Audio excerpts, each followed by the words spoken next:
It's Easter Monday, you're on your way to the Melbourne Cricket Ground to complete round two, and what better two teams to have than Carlton against Collingwood. 30 premierships between them in just over 100 years of footy. Two very famous clubs, maybe not famous teams at the moment. They both have been struggling. Terrific crowd here, as you would expect. We're expecting probably 75, maybe 80,000 people to watch a traditional clash. They've had many great matches, none better than that 1970 grand final, one of the best of all time. But it has been a bit of a struggle for both clubs in recent years. Eddie Maguire, the president of the Collingwood Footy Club, was on Talking Footy last week, and he talked about the battle of being competitive in this national competition and the special relationship between Collingwood and Carlton.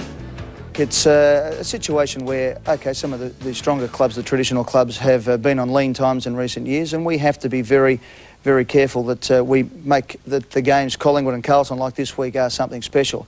Now, we've also seen that there's some marketing opportunities. Yeah, we're going to belt hell out of each other on Monday.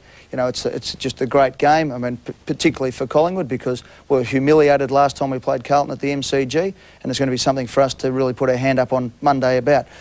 Collingwood President Eddie Maguire, what a day it is for Stephen Silvani and the Silvani family.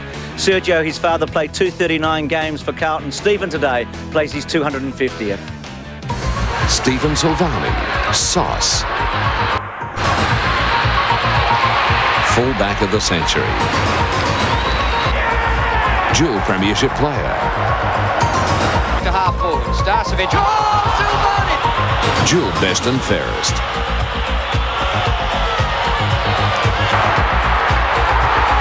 Six-time All-Australian. 10-time Victorian representative. Today, one of Carlton's legends plays his 250th game. One of the great, Stephen Silvani. What a stage he has today for his 250th match. A big incentive for both teams to kickstart their season today. We look at the ladder, they're down the bottom. The unbeaten teams are the Bombers, the Power, the Cats, and also the Eagles. They're at the top. But the winner today will probably be in the 8 tonight, or so close it won't matter. So an important match. In just a moment, Robbo and Terry Wheeler will take a look at the teams. The 1999 AFL Coca-Cola Premiership season, proudly brought to you by Telstra, making life easier. The McDonald's Footy Burger, the double quarter pounder with cheese, and Mitsubishi Motors Australia. Well, what a beautiful setup there by Bruce McAvaney, and there's no questioning the rivalry between these two great football clubs, the Carlton side and the Collingwood side, and a setup that brings the blood to boiling level, Terry. Oh, doesn't it, Robbo? And the crowd just keep coming for these. You know, we haven't had less than 60,000 people since 1992, and what an occasion it is for Carlton people, and particularly this young man here, Robbo. Well, Stephen, I think, has been a wonderful servant of the Carlton Football Club. Bruce mentioned the record of his father as well. I played with Serge, and he was a tremendous player, as is his son. And the young lad there, of course, is Jack, his son. And it's a terrific moment for the football club. And if they need anything, I mean, they've got the pet opposition, but if they need anything, they'll lift for Stephen's 250th. Without doubt. There have been a lot of talk about that during the week, but a lot of talk about actually making amends for their performance last week against Essendon. And a couple of players coming in. Chris Massey, number 3. I think an important inclusion like is a good young kid, just straight out of high school virtually. Replaces Fraser Brown, who'll be a great loss to their side, but that's not a bad little setup that Carlton got. Good and hard in the middle of the ground. Bit of bite from Darren Hume as well, and we give the accolades to Stephen Silvani, but in his 7th year of AFL football, Nathan Buckley, the captain of Collingwood, I don't think we've seen him give us what you consider an ordinary year yet. No, we haven't. He just continually produces. It's one of the dilemmas for Tony Shaw here today. Was he play Buckley at halfback with Williams, as he has done previously through the Ansett Cup and round 1, or does he go forward? They've picked up another forward here today. Chris Tarrant, he comes into the side. He'll probably play at full forward. Kicked some goals in the reserves last week. And Patterson, number 6, Stephen Patterson, returns to the side. Has had groin problems, but will be good and tough and hard. Robbo, both sides have got a lot at stake here, and the player that's going to step up to make the difference, we're going to need someone big. Could be him today. Well, we're just highlighted there. 2 of the stars of this game, I'm sure. And after this break, we'll be back with the opening bound. What a great view it is at the Melbourne Cricket Ground on this sunny day. We had a lot of rain in Melbourne early this morning. It's a warm, humid, beautiful day. I say warm, it's only 18. It feels hotter, I've got to tell you. Collingwood players out in the centre. Great atmosphere. Big crowd, as the boys said. Bradley's won the toss. He's going to kick to the right of screen, the main scoreboard end. Well, one man who electrified Collingwood supporters against Carlton over the years. He had a magnificent record against the Blues. He ended up playing a few games for them. One of the best of all time, Peter McKenna, and he's high in the stands today. Macca, this does make the blood boil, as Robbo said. I feel like getting out there and having a kick, Brucey. It's a beautiful day. The forwards have been licking their lips, and I'm interested to see two things. With Rocker starts in the ruck, which I think he will, because Monkey looks like starting on the bench, and where will they use Stephen Silvani? Will it be full forward or full back? It looks like he's going to full forward. He's going down the end where Lance Whitnell is, so Silvani on the forward line. By the way, Bruce, Collingwood players are wearing black armbands for Kevin Fay, interchange Stewart, a great old mate of mine who died on Friday night. Respects to his family. Thanks, Peter. Tipper, how are you going down there? Very good, thank you. Great atmosphere, as you mentioned, and Peter McKenna mentions Silvani at full forward, also Rocker going to start in the ruck, but as you mentioned, it did rain heavily last night, the ground in perfect condition. Looking forward to one of these great clashes, and I used to love playing against these two, and I used to love playing against Macca as well. And I think, Bruce, the black armbands, with all due respect to Kevin Fay, Shane Kerrison's father died on Friday, which was a bit unfortunate. Ginger Kerrison, and a bit of a tribute there for him too. Buckley's loose. In fact, he's across half-back, Buckley. Silvani starting forward, as Peter told us. A mighty roar, as you'd expect when these two teams play against one another. And the Blues come out of the centre in the first minute of the game. But the mark taken by young Nick Davis, whose father has a special relationship with these two clubs, to fall forward. Sexton's got the job back there. Richardson's little handball didn't go far. Manton on the up was good. Second kick coming up for White early in the match. Goes out wide towards centre wing. Hamill tries to turn his man inside out. Couldn't do it. Williams, well done. Gets it inboard. Wild over to Freeborn. Back to Williams. An important possession. Back to McDonald. Back again. Prosiska. Left foot to half forward. On the lead. Richardson. Not quite. Play on. Good decision. Handball by Christo on the up was good. And the Blues have got some run here. The kick down the line was a beauty. Beaumont at centre wing. Bradley made the shepherd for him. Silvani on the lead. Handball out in front of him. Beaumont to butter up. Good hip and shoulder by Burns. It's been a pleasant start. Davis's handball to Rocker. Rocker's handball McDonald. Measured it well. Boundary throw in. Well, some pace in that, Terry. Sensational. And Dipper down on the bench. Yeah, we've got Darren Hume, Anthony Franchina, Brett Backwell, and Chris Massey starting off for Carlton. But gee, the heat in the contest is right on early, Robbo. Oh, the ball's going to be hot. You couldn't keep this going, could you, for the entire match? But certainly in the opening minutes of a game such as this, both teams prepared to lay everything on the line to try and create some sort of assertion on the game. Just what they've got to be careful about, Robbo, is just overusing the ball. And I think this short kick here toward Orchard, that's overusing the foot. There's been a lot of handballs. I think the side that settles down just starts to kick the ball a little longer earlier will settle the better of the two.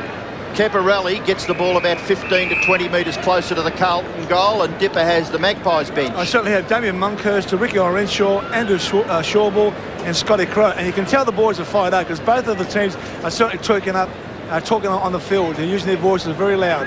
Well, as much as it's a big game between the two clubs, it's certainly important to get a win on the board in the first two rounds. Both of these sides being beaten in the first game. Trying to knock it clear was Brown. His opponent is Christou.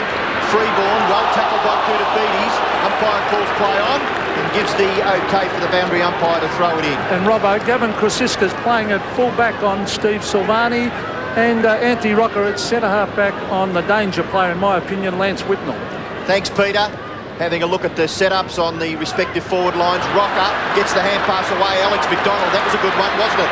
The ball finishes there with Wasley. Wasley's kick towards full forward. The Blues defence working overtime. McKay gets it to Christou.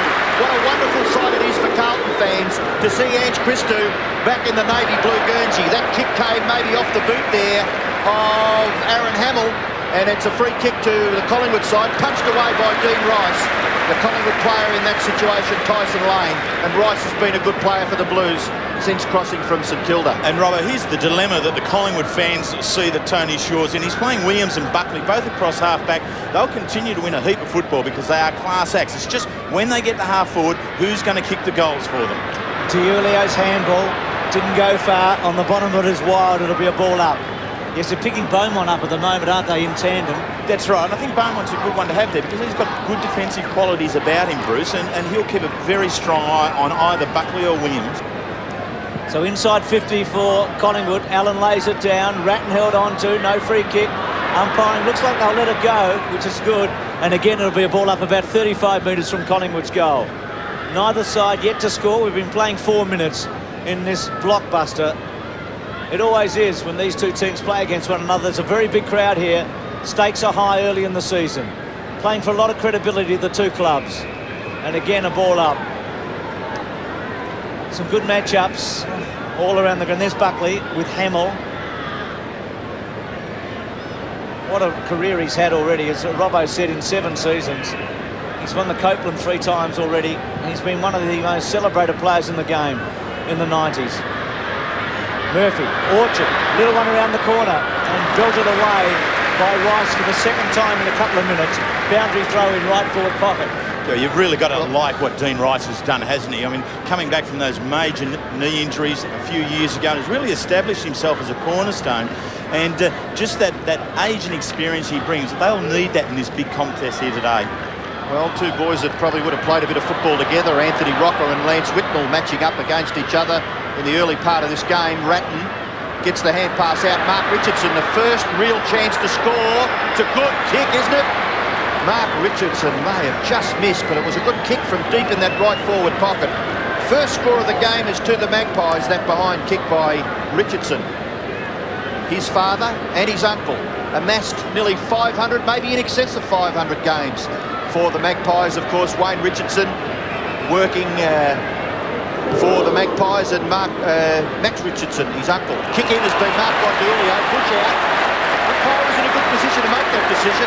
Carlton fans didn't like it, and Davis, the recipient, goes into the middle of the ground. Mark is taken by Sagrocker. He'll go for goal, won't he? He'll go for goal. This is a magnificent kick. It's a goal. First goal of the game to the Pies. Started from Big Sav. Rocker gets the first goal of the match. Playing on the ball. Allen beats him to the tap. Ratton was good to Bradley. Bradley through the centre. Long kick to full forward off the side. Buckley back, couldn't hold the mark. Hamill with a chance. It was a hard one to take. Silvani's got it. Good kick round the body. Gives Beaumont a chance. Has to sit, wait. Can't get his kick across. It was good play back there by Anthony Rocker. And then he put a terrific tackle on. It was well played. Had the courage to make the smother. Well, that's great for a Rocker, isn't it? I mean, we've all seen him as a forward. We've had our doubts, but through the Ansett Cup and now back at full back for the Collingwood side, if he's going to show aggression like that, that is going to be a great fill-up for this side. Whitnall and Rocker. And Sav to come over the top. Orchard, they're over his back. Just flicks it out. Ratton trying to get in there. Ball comes out. Kosiska squeezes it away to half-back. White's got it. Outside 50. He's got Murphy in the centre all on his own. He hasn't spotted him. He's going to go and float one to centre half forward. Not a good kick. Beaumont almost. D'Ulio. They're onto him. Handball to Hamill. Hamill's kicked the goal. Might have been lucky, but he's got it. A good reply. A quick reply. What the Blues needed. Gee, this is a good crowd here for the Easter Monday clash between the Blues and the Pies, and they are being entertained in the early part of the game. Well, I haven't disappointed at all. The kick in was a bit of a wobbler and Beaumont had the chance, but what occurs here is that Carlton actually get good, strong numbers into the contest, and Stephen Silvani playing the forward line is going to ensure that that's the case here today. He won't run away from any contest, Stephen Silvani. He'll be right in there, and so there will be chances for the other forwards to get on the end of something. This occasion was Hamill. 217. This is the 218th match between these two clubs, and they are both proud of the fact that it's been a close contest. 112 times the Blues have won, 101 times the Pies have won, and 4 matches have been drawn. Now the Magpies will go forward. Davis with his 3rd possession. A lovely kick too. Puts the defence of the Blues under pressure. Rice prepared to concede. Behind to the Magpies. And Robbo, a bit of a worry. The umpire, the first 2 bounces of the game have bounced 10 metres in favour of one particular side, which is not good. Point taken, Peter, and the kick in is accepted by White. He goes down the wing, the kick going a little too far. Buckley and Hamill. Buckley dispossessed. I thought he was a bit stiff. He wasn't paid the mark. Now he's going to get a free kick.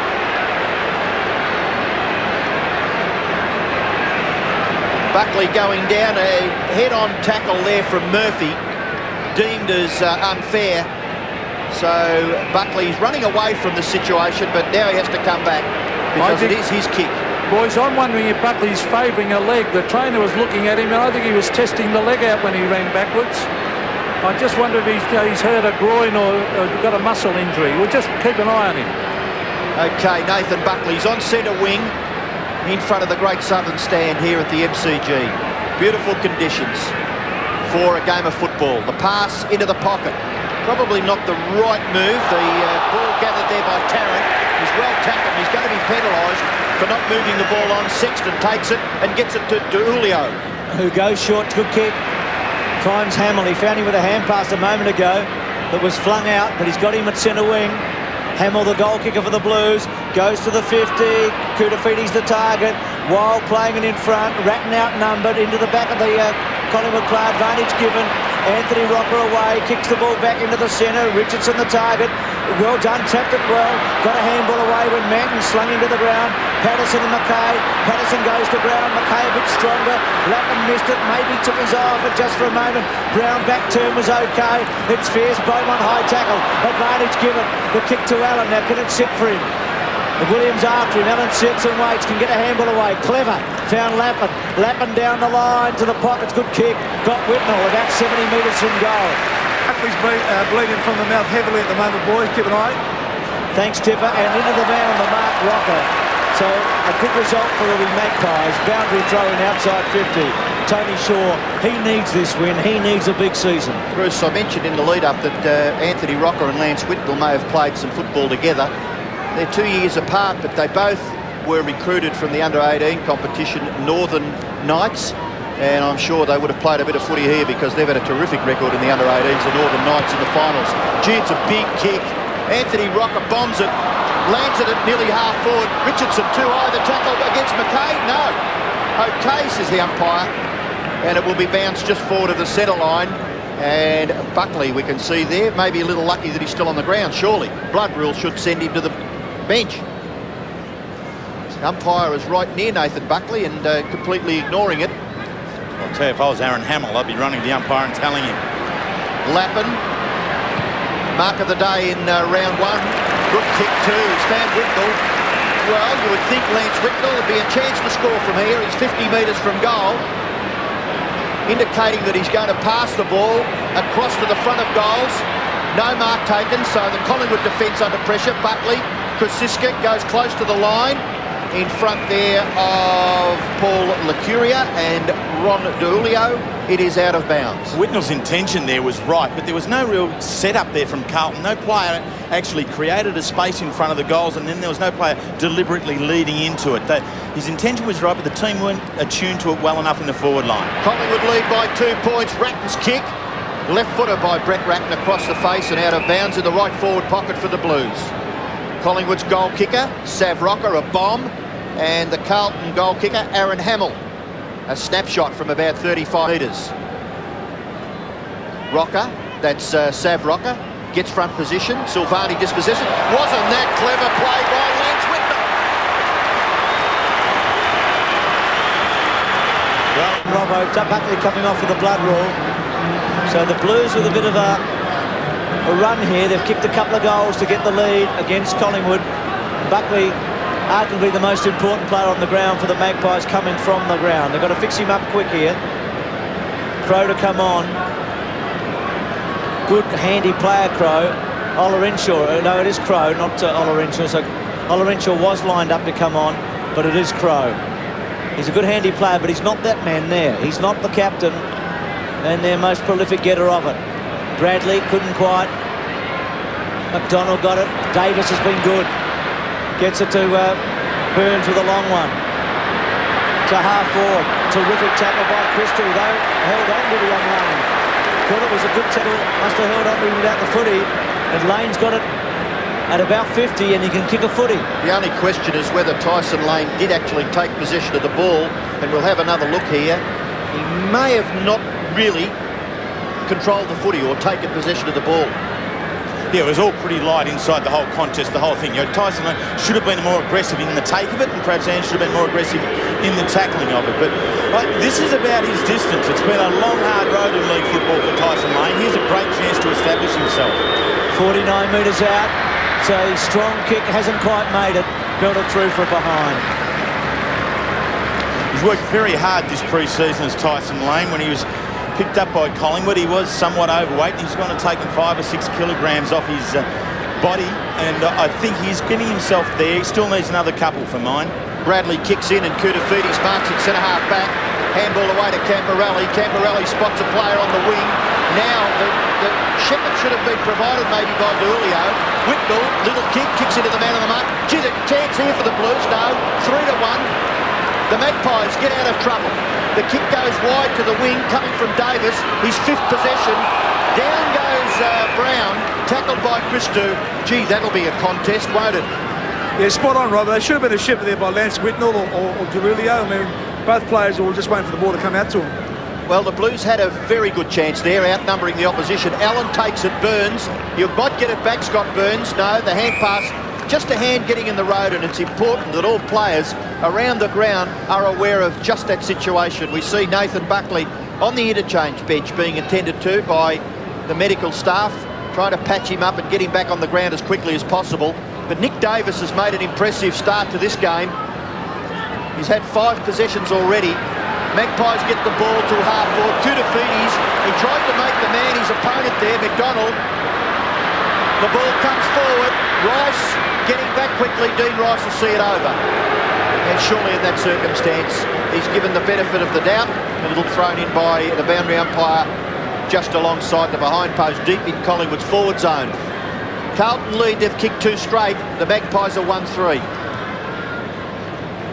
Allen had a long way to get there. Richardson, little one. Mackay, Koutafidis on. Crow hooks it back right to the point of the square. Brown couldn't quite get a run and a chance for Wild. Brought to ground, taken by Rice. Rice has been good early to Sexton. Sexton off one leg, tries to get as much distance as he can. It's a good defensive kick in the end. White tumbling ball, boundary throw in between right half forward. It's about 80 metres from Collingwood's goal. Buckley, is he still off, Dipper? You're right down there. Yes, he's still off. They're still attending to him at the moment, and just having trouble stitching his lip up at the moment. So they'd want to get him back quickly. Rocker at the back, Ratton to Mackay, who started pretty well here. Just brushes the tackle aside and puts the ball down the line. Good tackle by Beaumont. Ball up.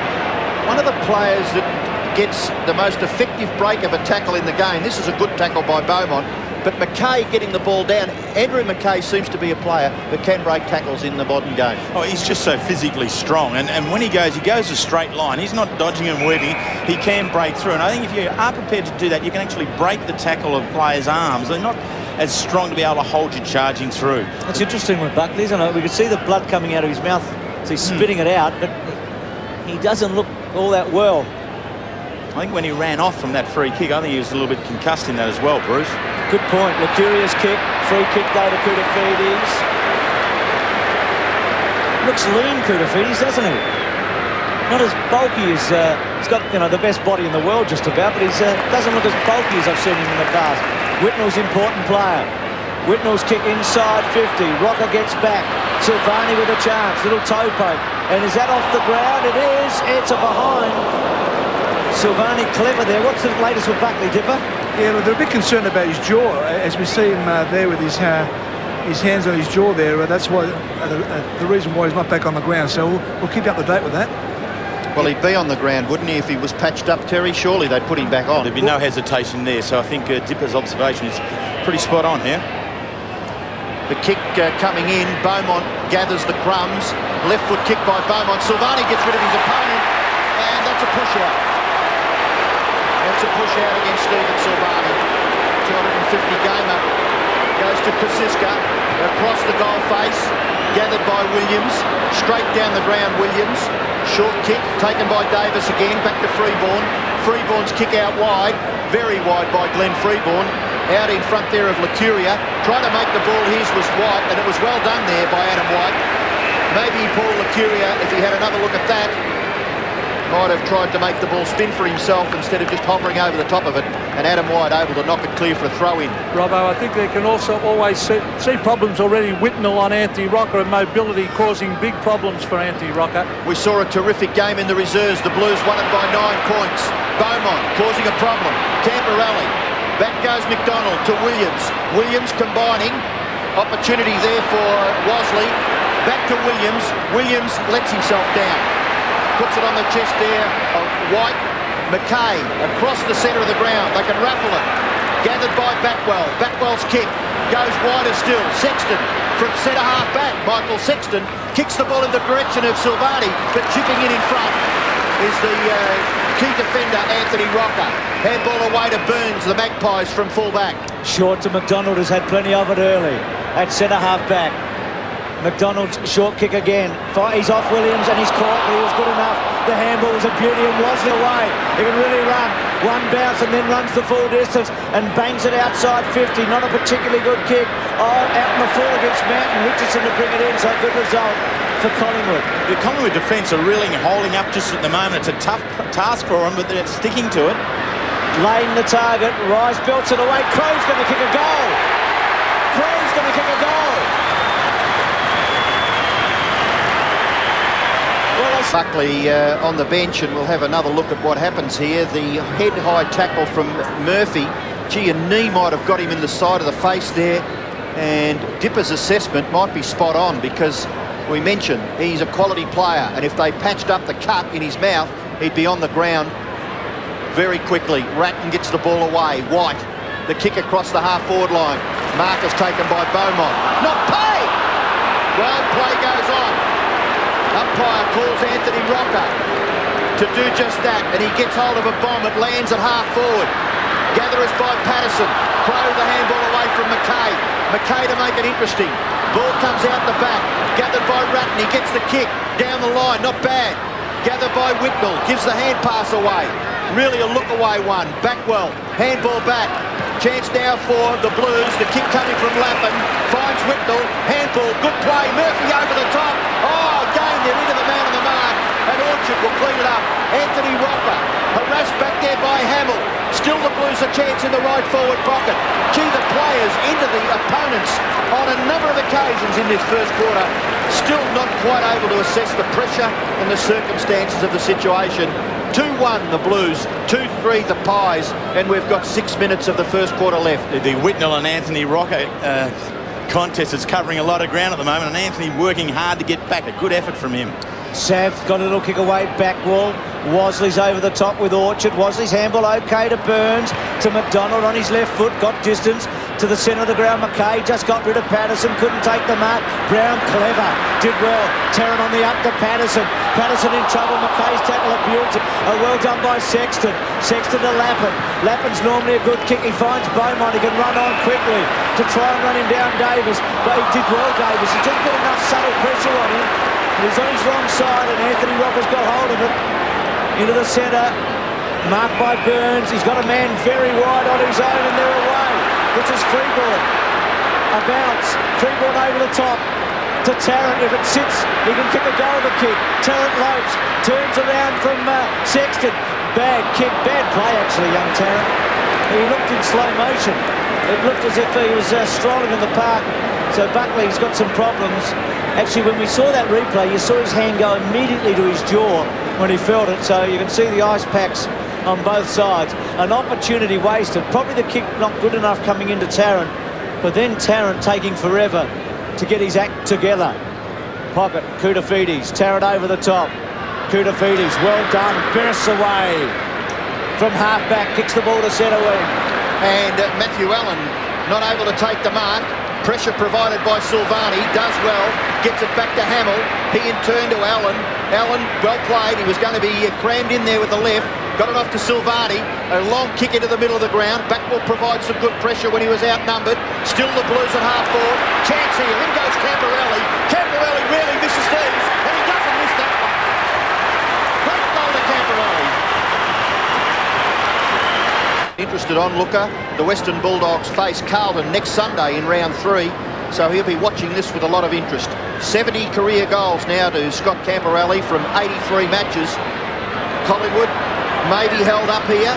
Brown gets the handball. Good tackle on Orchard by Murphy. They're manning up against each other. Bradley and Lane, and knocked away from Ange Christou there by Paul Lecuria. forces a boundary throw in. The opportunity that Chris Tarrant had running onto the loose ball half forward a little earlier to be able to gather and goal for Collingwood, when he missed it, then Camporelli turns around and does it at the other end. I think it just shows a little distinction in the class of the quality of the forwards at this stage.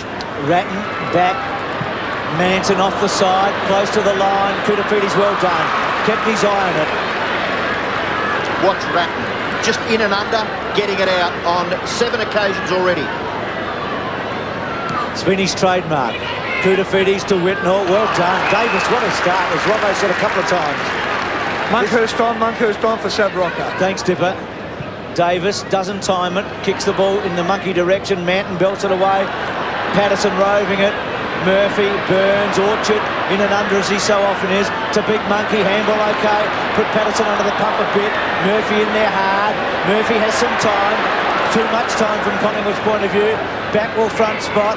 Davis, Backwell, a couple of the kids. Davis, well done. What a first quarter he's playing. Good kick to Brown. Brown can go on. Brown, little toe poke's good. Finds Tarrant, who can make amends, go back and shoot for goal. It's a good setup by Collingwood there. Davis, 9. Yeah, well, they've been quality use of the ball too. He's doing very well. He's playing in the wing, but prepared to push back, get back into defence, and Gavin Brown just finding that little bit of room. Brown always in control of the situation. Just turns around very, very quickly, sizes it up, sees Tarrant coming through. Tarrant, who's got a very, very good reputation. He's just 18 years of age. Got a good view of the angle there. He's wobbled it. It's a goal. Collingwood back in front. We're going to describe that as a Kerner's Clanger type kick, are we, Bruce? As Terry said, they all count. Yeah, my word. Well, I saw Peter Hudson and John Nichols kick a lot of goals with floaters like that. The Blues will get the ball away from the centre, but knocked away, or attempted knock away by Davis. Still Carlton, this time through Murphy. Good left foot kick by Justin Murphy. Silvani trying to provide a contest. Williams grabbed a little high, I thought. Still the ball there for Carlton. The kick away finishes now out wide with Wild. Gets the handball away. Alex McDonald, he's a very skillful player. Little left foot kick to Kosiska. Lucuria gets the ball away. Davis again through the middle of the ground. Possession number 10. The mark taken by Richardson. A clean mark within scoring range. Collingwood 21 lead to Carlton 19. 2 minutes left. And the opportunity for Mark Richardson to kick Collingwood's 4th goal. Well, this is good. He really has to take a lot of these marks during the afternoon, does Richardson, because at centre-half forward, that's the position that straightens the whole game up.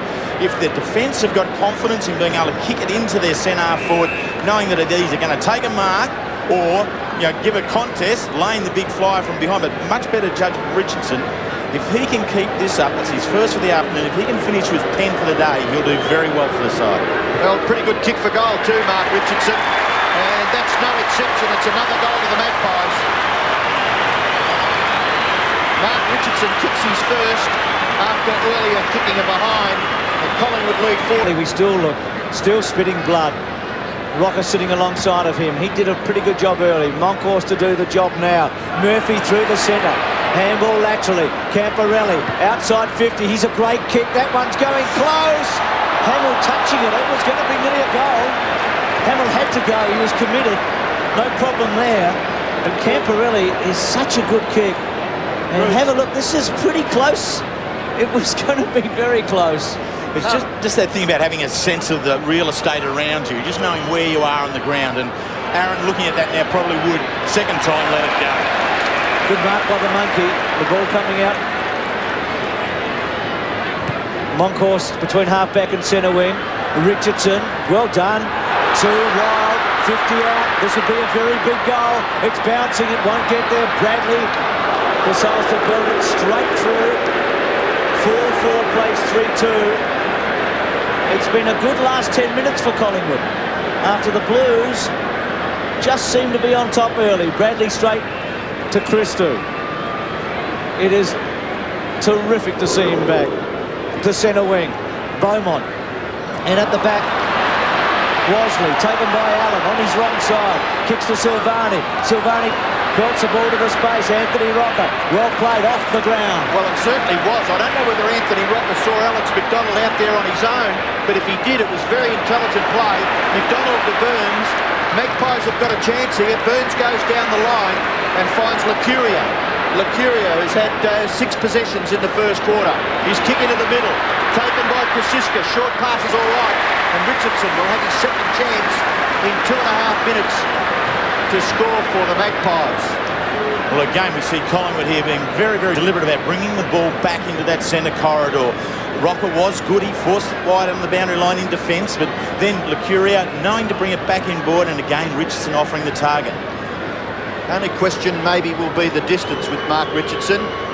Awkward kicking style, gets it all the way to the line, and it's touched right on the line. And so right on the siren for quarter time. He's a little disappointed, but it was a top effort by Mark Richardson.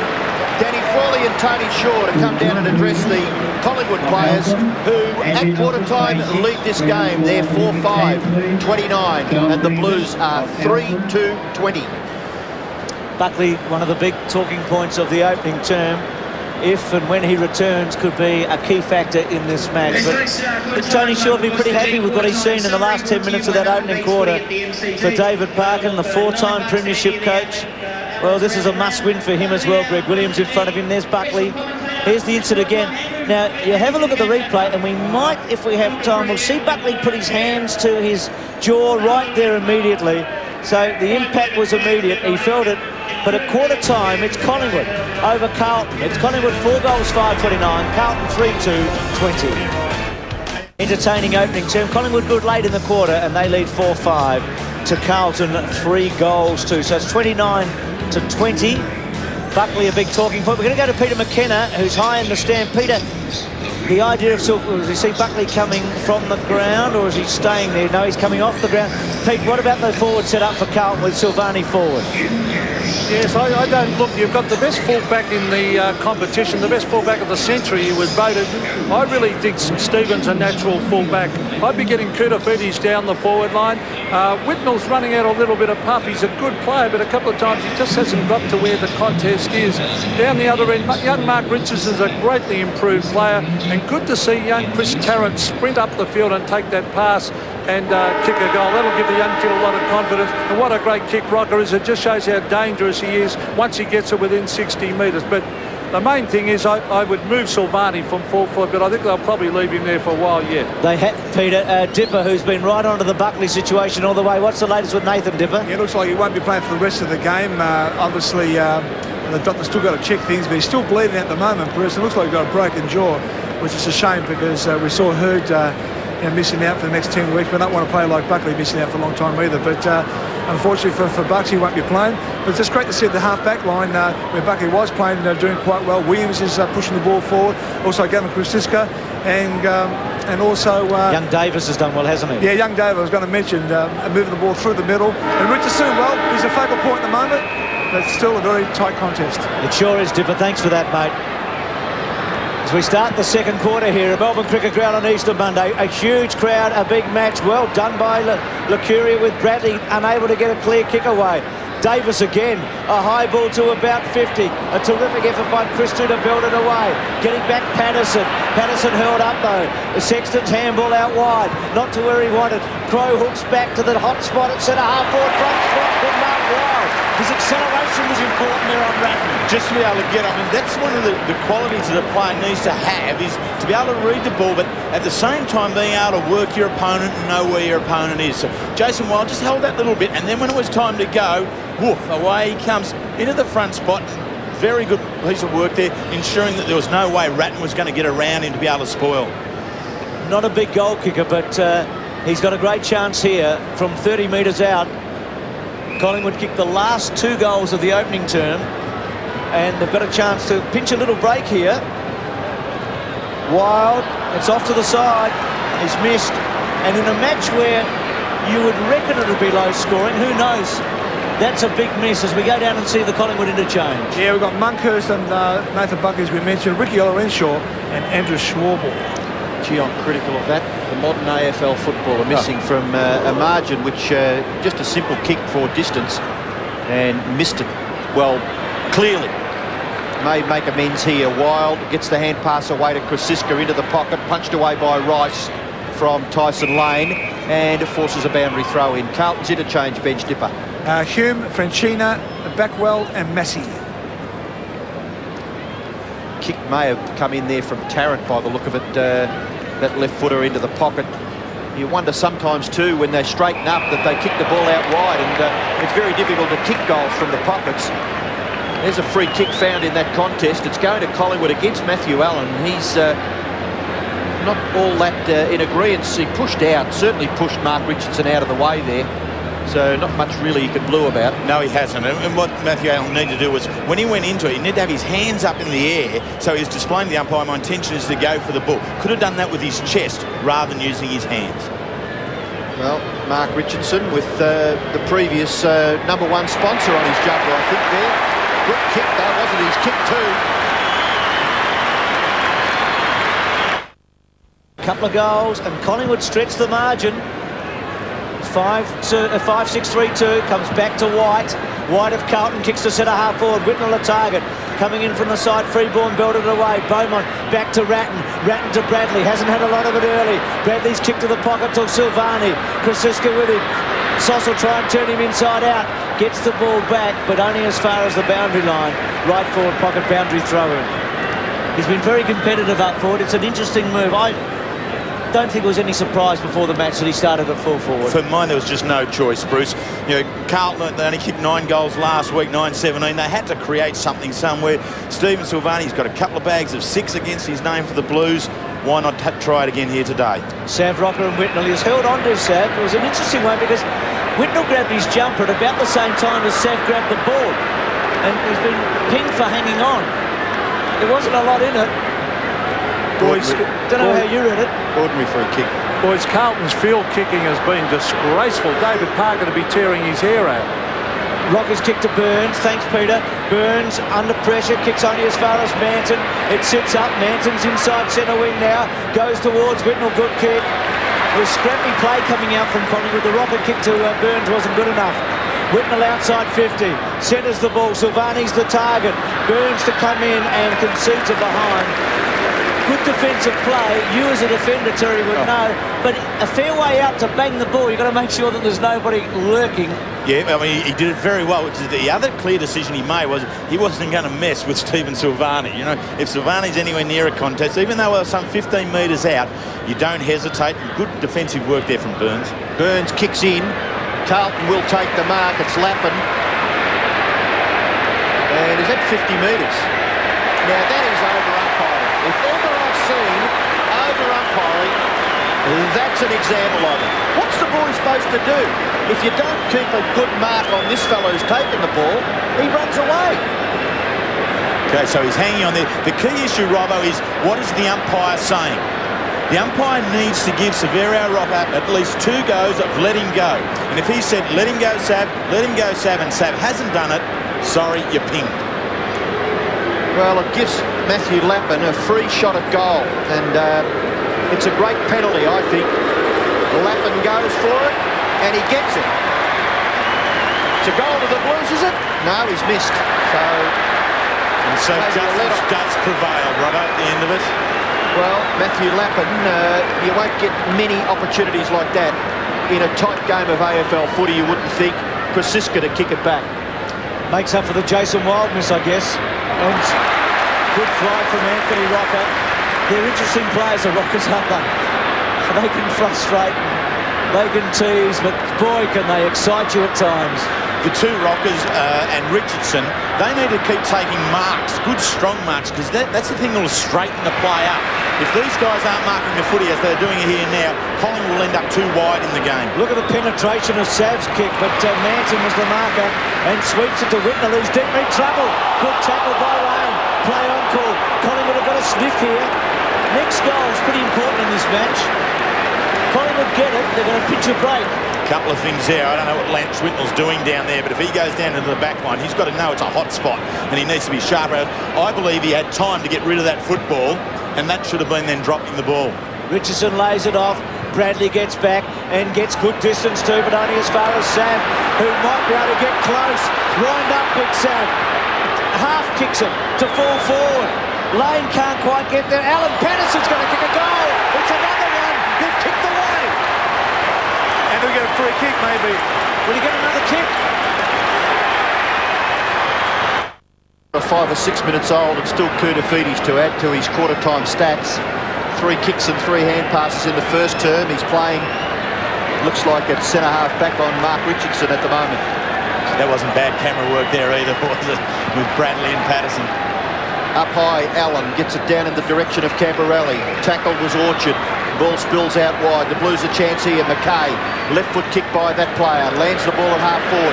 Awkward bounce for Burns. He's going to get run down. No, he's got the presence of mind. The little kick was all right. Gave it to the advantage there of McDonald. Wild, punched away by Christou. Tackled by White. Ball spills over for a boundary throw in away from Gavin Brown and Alex McDonald. Boys, can I ask the question, when you got the best fullback in the country, why he's not playing fullback? Why wouldn't you put Koutafidis down at full forward for Carlton? Because their back line is a bit iffy at the moment. Also, they need a forward badly. They certainly need to kick a score, but the chances that they've had have been bounced back by the Collingwood defence. Very much underrated, you would think. Yeah, you'll not find huge names. So you'll find Sauce now at Still Simone now at centre-half forward, and Lance Whitnell's now gone back to full forward, so maybe he's making his way up to full back. Is that a bit of a mismatch, Burns on Silvani? Yes, it's interesting at the moment, isn't it? Maybe the Magpies just a little bit out of sorts here. Bradley to kick it to the forward 50-metre line, and well done. He put himself in front of Paul Williams. It was a good strong mark by Stephen Silvani. 50 metres from goal. He can go into the pocket. Murphy's made good position. He's going to get it. No, punched away. It's a free kick, is it? Well, that's a soft free kick, isn't it? What are you supposed to do? Stand there and let him take the mark? I want to have a look at this replay here, Robbo. There it is. There is no free kick in that at all. If anyone has erred, it was Justin Murphy, and he should have just taken the ball rather than let him hit him on the head. Well, if you do that, you should have about 65 or 70 free kicks in a game. Murphy goes for goal, hooks it too far. Scores a behind for Carlton. Well, 2 free kicks, in my opinion, that were very iffy, both resulting in behinds, one to Lappin and this one to Murphy. Okay, so there's definitely contact there in the back, but was it as a result of having the contest occur at the mark? And I think it was that latter, that Rocker was merely coming through as part of general play, made collision. It should have been a play on call. Wosley to himself and then gets it outside 50. Whitnell, big fly. Anthony Rocker made the contest. Well done, Ratton to cut Orchard off. Terrific play, Ratton to Camporelli. Camporelli falls down. Good enough to get up. He's in trouble, Camporelli. Brown to roll him out. 3 Collingwood players there. That's a good sign. McDonald, terrific. Wild couldn't quite get a handle on it. Ratton has to go again. Camporelli hard on Brown. Play on. It's terrific football, this. Wild's little handball. Orchard in underneath with Ratton. Great contest. Stand back, take a clap. Gee, that was on. From the moment Ratton got to Camporelli. There was a real change in a mindset there by the Carlton players. When Camporelli had the ball, they'd all peeled off him, and there was no one supporting him. I think then was a general realisation, hey, we should have been in at the footy there, and all of a sudden, whack, whack, whack. In come all the Blues. Collingwood, not to be denied, they were in there too. Led by Ratton, the Blues. Rocker against Allen, laid down. Orchard on the up, good. Gets it to Lacuria. These ex-Swans players are playing all right in this competition this year. To centre half forward. Bouncing ball. Lane. Pursued. Can he get a handle away? Terrific tackle there by Koutafidis. He'll want a free kick. He won't get it. It'll be a ball up. Thinking about Mooney and Arnott's contribution at Geelong early this year, and both Lacuria and Orchard have been pretty handy for the Magpies in the early stages of '99. Great crowd, terrific crowd. They look forward to this clash, don't they? My word. There's a real tradition. It's a bit like the Boxing Day test and those other great moments in sport in this city. Carlton, Collingwood. Lane's kick to full forward. Here's a chance. Brown, can he conjure something here? Christou, toe poke. Might be all right, the Blues. White misses Bradley. Bradley gets back. And Bradley delivers very well to centre wing. Now, if they're smart here, you'd reckon they could kick a goal. Allen, short kick. Too high there for Hamill, and up over the top, judging it very well with Burns. His handball slipped out of his hands a little earlier than anticipated. The Blues might come bouncing back again. In trouble, behind play is a Collingwood player, and Allen will kick the Blues in towards full forward. Silvani's got it. That player injured is Lacuria on centre wing in that passage of play that led to the ball spilling for Matthew Allen. Looks as though he might be all right. We saw an incident in the first quarter which led to Nathan Buckley. This is a little similar, but maybe that knock in the side. Silvani to go for goal. Good kick. Excellent kick by Silvani. Badly needed goal to the Blues. Lays it down towards Allen. It was a much-needed goal for the Blues. Collingwood have kicked the last 4, and now Bradley gets a free kick. Bradley, quiet first quarter, getting plenty of it in the second. To Allen. Allen getting away here from Rocker. A wobbly, floaty kick. Silvani sits and waits. This is where he's normally good. Whitnell's a clever player. That one he bangs away and misses the lot. It's out on the full. And that's the other thing that Stephen Silvani adds to the forward line is the contest. Creates, yes, and you just then describe Whitnell as being a clever player, and that gives him then something to actually work off and utilise his own individual skills. It's a big duel, Rocker and Whitnell. They haven't been always together. Rocker just strides across to Davis, who's had quite a second quarter.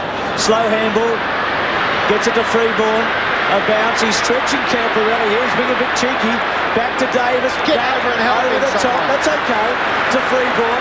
Played in the Premiership with North Melbourne 3 seasons ago.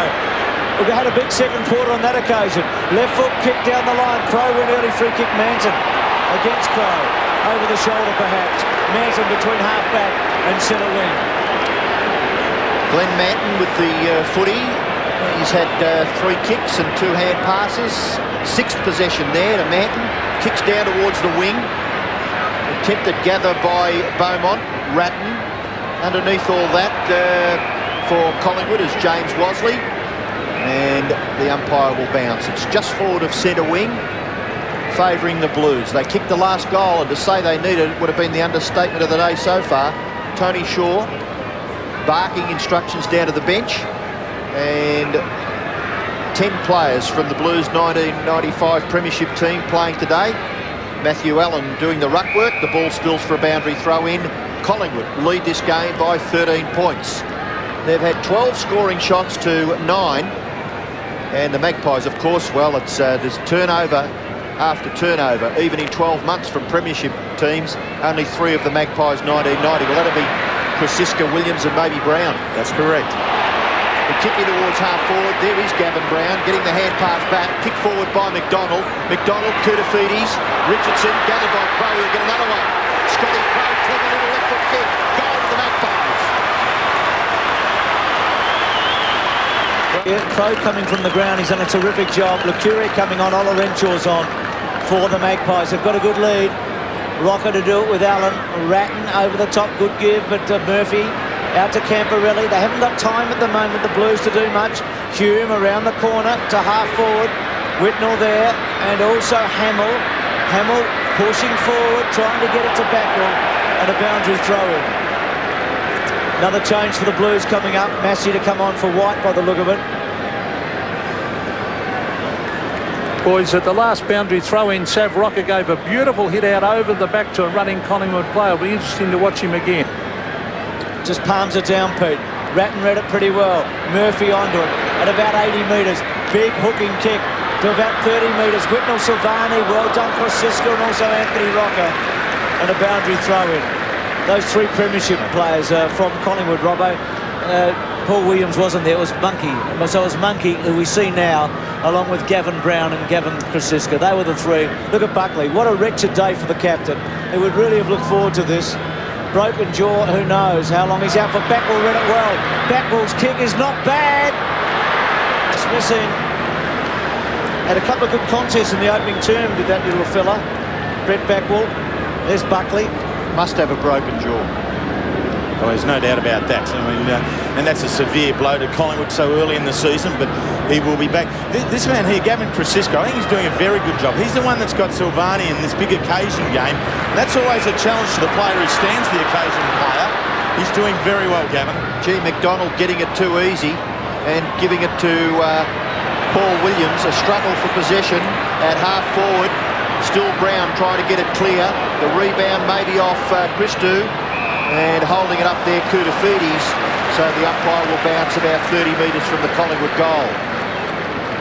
18 points is the advantage for the Magpies. 7-6 to 4-6. Carey, Wen and Ellis officiating in this match. Taken by Richardson. McKay just an important arm on the football, not allowing the hand pass to come out from Mark Richardson. It's locked up. The umpire will ball it up once again. Andrew McKay, always a hard worker in that defence for the Blues. A player that has got a lot of the football over the years for the Blues out of the back line.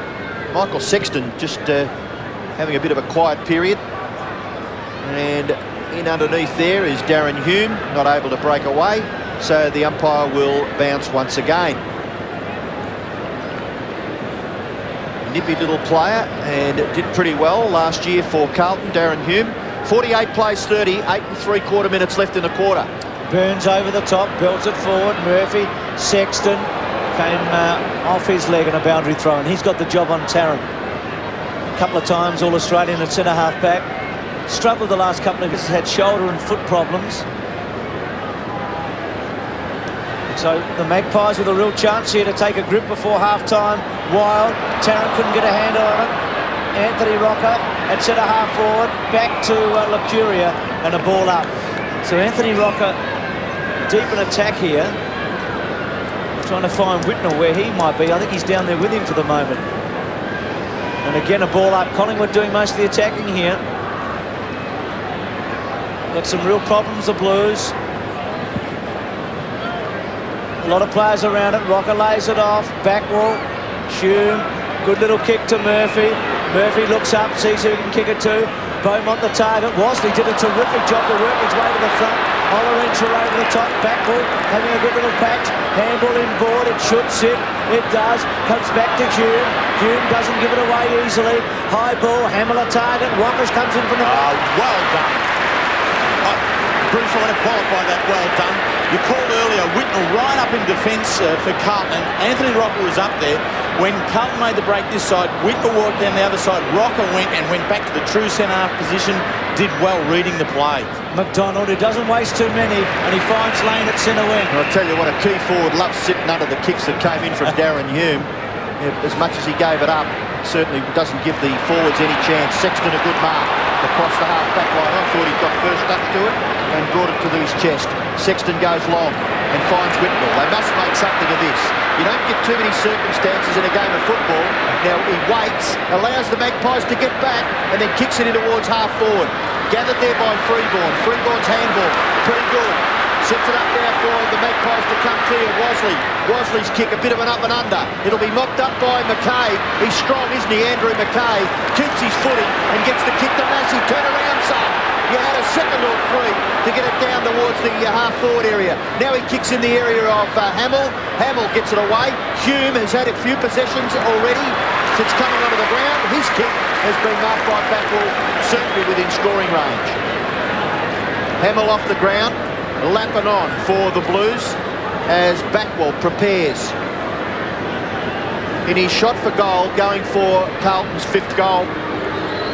He's deep in that left forward pocket. Not a bad kick, but it just sways away to the right in the finish. Scores a behind, that's his 2nd. 4-7, plays 7-6, 17 points the margin. Carlton just need to be able to get their shots more in the 45-degree angle range out of the goals, where they're more in front and have a better chance. They get a little too wide here in this quarter in the forward line. Cisco a bit lucky to get away with all of that. He was untidy. Davis still able to get his kick again under pressure, not so good into the centre. Bouncing ball, Wild attacks it hard, gets a handball off. Wasley's been pretty good, he's quick. McKay was terrific. Little handball forward. Allen to sort of pattern it forward again. Lappin and also Camporelli. Camporelli misses the handball. June maybe should have left it for Murphy. Back to Ratton. Ratton's little one's a good one. Gets to Beaumont, is a thumping kick at 50. The only quality in the passage. To kick a goal here, Robbo. 50 metres out, hooks it badly and misses. It's a behind. I'm just saying, Bruce, the only quality in the passage of play was Brett Ratton's pass. It really was tiring football by the Blues, trying to get it forward. Boys, would this be the worst exhibition of field kicking from a side you've ever seen? Carlton, that is. I think you're pretty spot on there, Peter. They can't hit a man from 30 metres on their own. Kick in has been well marked by Wild. Wild gets it across to Ola Renshaw. Ola Renshaw goes out wide. Sam Rocker, it bounces in his favour. He goes back to get onto his right and then gets a bit of an up and under into the pocket and coming down and taking the mark is Brown. I think the Magpie supporters would be happy with Gavin Brown. They love him. He's been a tremendous servant of the club. Kick into the pocket, just sets it up there for Dean Rice to come over the top there of Tyson Lane and knock it clear for a boundary throw-in. 7-6, plays 4-8, 13 shots to 12. It is 16 points in favour of the Magpies with just under 5 minutes left in the first half. Allen doing the ruck work. Gets it down, Ratton's little kick. Christou, Brown, Shepherd provided there by Sexton. So Christou to kick it out towards the wing. Going too early was Backwell. Moncourse gets it away to Burns. Burns in towards centre half foot. At the back there, good mark taken by Manton. Judged it just a little bit better. Away to Murphy. Murphy can go out wide. Camporelli, the shorter player of the three. He decides to go long to Bradley. Bradley to gather. Over the top to Camporelli. The feeling there by Bradley was good. Camporelli will get run down. Good tackle from behind. Ball spills for Davis. Leaves it now for Williams. Wasn't that a brilliant gather by Williams to kick it to the middle of the ground? Didn't go to who he intended to, I'm sure. Murphy maybe took his eyes off the ball. Kick off the ground. Gathered by Massey. Massey goes back. Ratton to Sexton. Couple of old hands. Out wide to Murphy. A little fumble. Well played, Richardson. Away now to Koutafidis. Into the pocket. Back goes Whitnell. Got his hands on it. Probably should have taken the mark. If he just moved a half a metre further, I'm sure he could have marked that footy. Collingwood by 17 points. Yep, he's working pretty hard, Lance Whitnell, but he needs to. He's the player that has to be at all the contests. And I agree, Robbo. He just stuck out one hand there. I reckon if you get one hand out, you can get two. Moncourse, the big left hand to him. Good play by Backwell. Will get a possession. Handball. Look for Camporelli. He's got it back. Well, that was a little bit slow, wasn't it, that? Unfortunately, the kick coming in has been marked by Whitnell. Well, it's very much the same personnel that the Blues had towards the end of last year when they finished their season on a high note, which indicated to some of the pundits that maybe they're going to be a real chance for finals contenders towards the end of this year, but they've got off to a pretty slow start. Whitnell going for the Blues' 5th goal. And looking at what is confronting Lance Whitnell, gee, it's a pretty good kick, it's a goal. Well done, Whitnell. It's famous stadium and ground bathed in sunshine here as the Blues are coming back towards half-time. 5-7, 7-6, Whitnell's got 2. Collingwood with Ola Renshaw. Bruce, maybe our scoreboard just might be in error. The scoreboard here at the ground has Carlton 5-8 to 7-6, and our statistician Paul Todd believes that the scoreboard at the ground is correct. So we'll check on that. 38 plays 48. We've got 37 to 48, so we'll double check that at the break. Carlton attacking. They've had the best of it in the last 10 minutes. I think Collingwood have run out of puff in a couple of areas just before half-time. The Blues are gaining momentum late in this half. Moncourse. Bradley getting onto it. It's outside 50. Bradley gets down, sidesteps, leans back. Can he kick a captain's goal?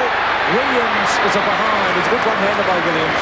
Through for a behind. Bradley now getting a whole heap of it. He had 1 disposal in the opening term, and he's up to 10 now. Williams to bring it in. You're right about that. Momentum is with Carlton just at this final part of this quarter, Bruce. Ola Renshaw under pressure. Handball okay. Wasley almost broke it. Orchard couldn't quite. June. Murphy. Murphy's got a man out wide. He's got him. Beaumont called the play on. Probably didn't take the mark. Freeborn against the odds. Belts it away. Franchina's in the pocket. Backwell couldn't stop it. Ola Renshaw straight to the line. Concedes. And in terms of that momentum, I think a lot of it's that's got to do with Severo Rocco. I think Big Sav's been very good in his work in the ruck position. He's covered a lot of ground. He's been able to give an option, and he just comes off this final 5 minutes of the quarter to have a bit of a spell leading into half-time. It's just that Carlton have taken hold of that initiative during that period. Williams kick in. Oh, spectacularly marked by Beaumont. Now, Bruce, I think you said earlier in the quarter that he had a shot from there. He's not going to do it on this occasion. Away to Bradley. Bradley's kicking towards full forward. Oh, at the back. Backwell's going to kick a goal for the Blues. Is he? No, he's missed. Gee, that would have been a good passage of play for the youngster. But just missing to the right. He's had 3 shots at goal for 3 behinds. Brent Backwell. And he's a lively customer up on that full forward line for Carlton, particularly in this second quarter. 5-11 plays 7-6, so the margin 7 points in favour of Collingwood. They're in strife here. McDonald's handball. Burns is hemmed in, able to get the kick away to the Monkhorst-Allen contest on centre wing. Allen looking for the free kick. Bradley dispossesses. Bradley still in the action. Little toe poke important. Ratton will set it up. Lovely hand pass. He is a creator. Lappin's kick towards full forward. Getting back, not able to take the mark Backwell. Silvani there on the line. Has it gone out?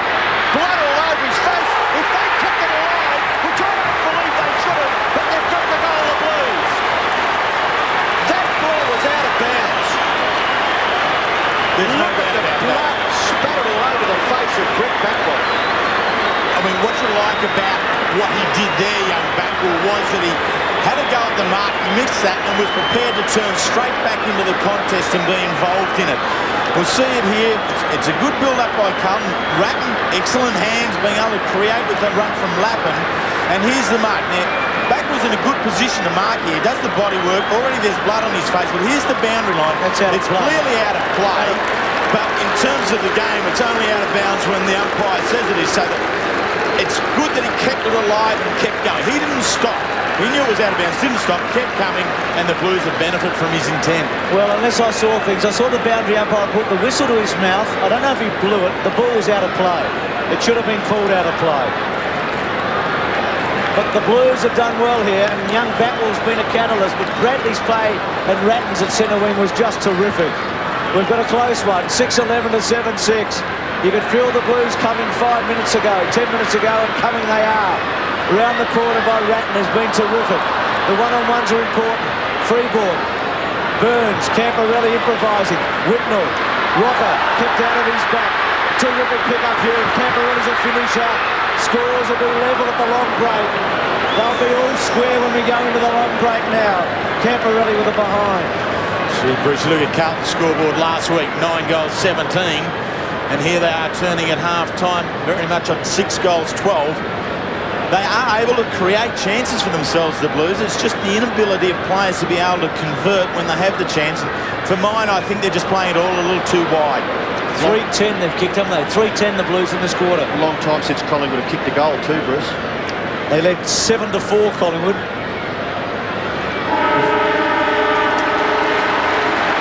Well, couldn't ask for more, could we, in terms of the score and the pattern of play. Collingwood very much on top halfway through the second quarter. Carlton with the momentum at half-time. Collingwood without Buckley could be a key point in the match. 6-12 to 7-6, and I reckon when Collingwood was 7-something, they had more points than Carlton at that stage. So the Blues have had a heap of scoring shots late in that quarter. They had most of it. David Parkin and Tony Shaw, and Danny Frawley and Paul Williams, who's been pretty good for the Magpies with his 10 possessions, but he's going to have to play a huge role in the second half to pick up the slack that Nathan Buckley's injured jaw has created for them. Huge crowd, great atmosphere. Wouldn't he love to be out there right now? At half-time, it's all locked away. Carlton 6-12 to Collingwood 7-6. Time scores a level here. Carlton 6-12, Collingwood 7-6. Carlton finishing the second term with a bit of a rush. All square. Now the goal kickers for the Blues, Whitnell has a couple. Silvani, much talked about it for Camporelli, Hamill and Franchina. For Collingwood, Richardson and Crowe a couple. Tarrant, Savrocker and Patterson 1 each. Terry Wheeler at half-time, the momentum certainly with Carlton. Rocker kicked a long goal in the first quarter. I think, look, he's been very impressive for mine in the ruck work. I think his ability around the ground has been good. He's seemingly very, very fit and covering a lot of ground, and yet he can still thump a footy, Bruce, can't he? I mean, this bit of play here, Nick Davis brings it back in board. I thought he should have gone to Williams here, Rocker, but no, with great degree of confidence from inside the square. He lets go one, and if ever you want to get the Magpies up and running, that's a way to do it, I reckon. His brother Anthony's got the job on Lance Whitnell. That's been a pretty interesting duel. Whitnell's kicked 2 first-half goals. Yeah, Whitnell remains a very, very clever player. Here he is. He just positions himself well at this boundary throw-in. Accolades to Stephen Silvani. He applied the tackle there onto Severo Rocker in the ruck work, but then Whitnell able to just finish it off. And as you said in the call, Bruce, he is a very creative player and able to work around someone, and that's why I like Silvani being down there just at the moment. When they played late in the year, Camperelli kicked 5 goals for the Blues against the Magpies. He's had plenty of it again today, including a goal in the first half. Yeah, he has. He's a very quality type player. They're struggling for a real solid goal scorer. I mean, he kicked 5 against the Magpies here at the end of last year, and so he's someone who the Collingwood will pay a lot of attention to. But here, he's just able to find that little bit of room as quality half-forward flankers do. I don't know how they do it. They bob out with a little bit of space at time, and there from right on 50, Bruce, that was a very good finish from Scott. You said in the call the best passage of play from Collingwood's point of view in the first quarter was a Tarrant goal, but the build-up was terrific. Davis and Brown. Yeah, what I liked about it was that from a defensive position, they're caught out nice and wide here. See the defenders spoiling towards the boundary line, but then Nick Davis, who has been very impressive in game number 2, brings the ball back in towards the centre corridor. Gavin Brown spins around, and here's Chris Tarrant being able to take the mark. That's the best way to be able to set it up. So Mark Richardson, he remains important for them at centre half forward, and Severo Rocker being able to create that target for them. Crucial players in there being able to get the momentum back for Collingwood. Been a lot of good body-to-body play. We saw a lot of tough stuff, didn't we? Good hip and shoulders in the second quarter. It's very, very tough. And this bit of play out here was just in front of us, and I thought a lot of Carlton players erred where they dropped off Scotty Camperelli there and didn't stay with him. But then there was a realisation, hey, we need to win this footy. And they just come from everywhere here. And, we see Brett Ratton's in amongst it there, young White's in it, and Collingwood not out of it either. Look, there's a lot at stake in these particular games. There's the 4 points, neither side has won yet this year, but Bruce, it's Collingwood Carlton also. You disagree with Peter McKenna, I'm sure. He reckons that Silvani should be at full-back. You're happy with him at full-forward, aren't you? I'm happy with him at full-forward, but Peter's and he does offer something all the time. Here, Matthew Allen, it's a good build-up here and ends up down with him. His involvement in the contest, Steve Silvani, is what he bases his game on, that he will always work to create something. And this particular play here, Allen carries the ball well. I thought Steve could have perhaps gone inboard, but a good piece of body work against Krasiska, and with a set kick was able to finish it off. Yes, they do need a goal scorer. Pete McKenna, I think he's also calling for Koutafidis.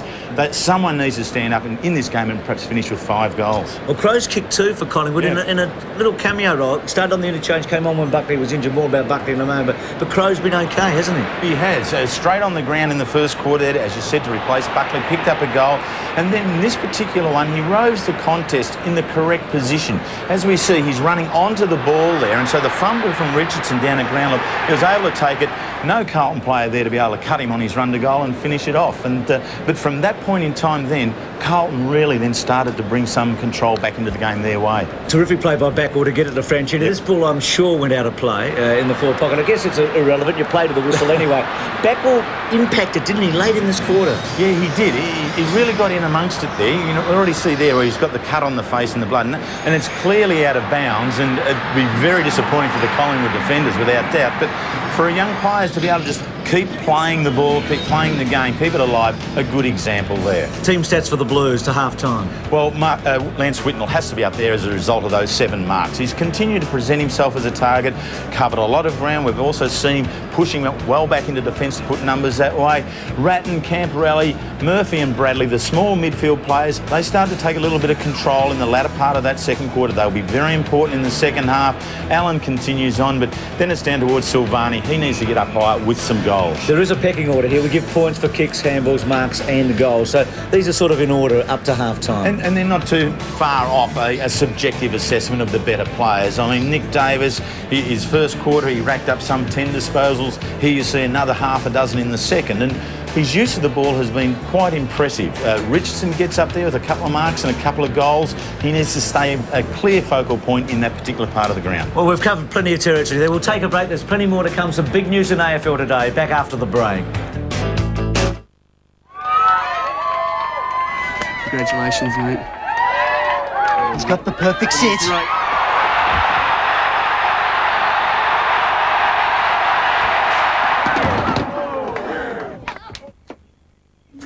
Oh, it's got to be the grab of the year! If you live and breathe footy, now you can eat it. The Footy Burger, McDonald's spectacular double quarter pounder with cheese. The FLC 112 Road Train and the FLB, the All-American Cabover. For Mercedes-Benz or Freightliner trucks, see Brian Young at your authorised dealer, Wagga Motors in Dobney Avenue. All square here at the MCG. Carlton and Collingwood 48 apiece at 6-12 the Blues and at 7-6 the Magpies. There's plenty happening today in footy away from the Melbourne Cricket Ground. We're going to the Junction Oval to talk to Craig Hutchison from 7 Nightly News. Craig, good afternoon. Good afternoon, Bruce. You've been following Melbourne around a bit, Craig. Peter Everett yesterday and also Scott Chisholm.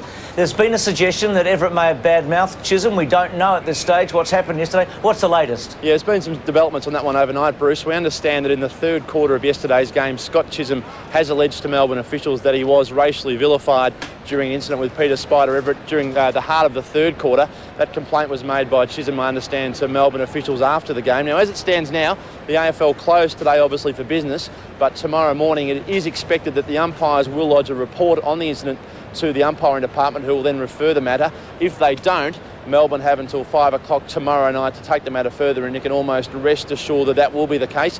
And no one's commenting, and fair enough also too, both Everett and Chisholm, who left the Junction Oval just a short time ago, not willing to say anything at this point, and that's given the rules, of course, but it is a second offence for Everett, the allegation that is, of course, nothing proven yet. But as it is a second offence, the AFL rules state that it would go straight to the tribunal, where a heavy fine and or a suspension would apply in this case. And interestingly, he would also be allowed legal representation, which would be historic. So certainly a big week ahead, both for Spider Everett, the St Kilda Football Club, and also the Melbourne Football Club. Craig, we'll watch 7 Nightly News with a great deal of interest on that today. The Swans not too happy with the umpiring on Saturday at the MCG. Yeah, not happy at all. I think fuming would be a better word. Rodney Eade certainly intends to ring his old mate Peter Swab tomorrow, and indeed an official complaint could follow from the Sydney Swans over 5 or 6 instances during the game on Saturday at the MCG. They've got all sorts of problems at the moment, the Swans. Ryan O'Connor, a grade 3 medial, so he'll miss 6 to 8 weeks, anywhere up to 3 months. Ryan Fitzgerald expected to have a shoulder reconstruction tomorrow and would also miss 3 months. And Robbie Armat did a hamstring during the game, so they absolutely can't take a trick at the moment. Looks like they may bring Kirk up from the rookie list, so we'll watch that with some interest.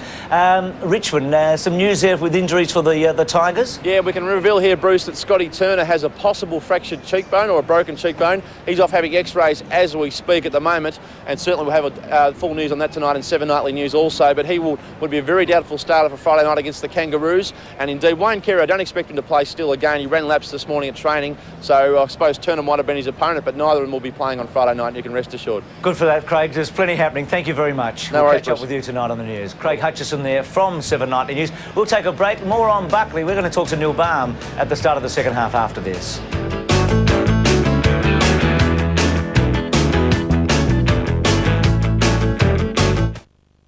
Tuesday, give your yard the rustic feel of the Aussie bush. Looking really good, isn't it? And turn the fruit of the season into a delicious, healthy dessert. The most wonderful combination between an apple crumble and an apple cake. Better Homes and Gardens. I could do that. Then head for the wild and a unique way to experience New Zealand. We've managed to pick ourselves up a fish as well. Plus, back to basics adventure in the rugged Canadian wilderness. A wild frontier where you can get a Rocky Mountain hike. The great outdoors after Better Homes and Gardens Tuesday.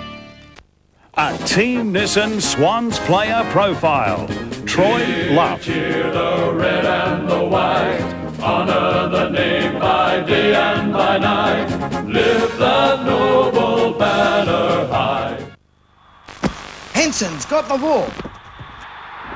He goes himself. Oh, look at the step. Throws the dummy. He tips over the top. Is it a knock on? I don't think so. In fact, he's over. Big try!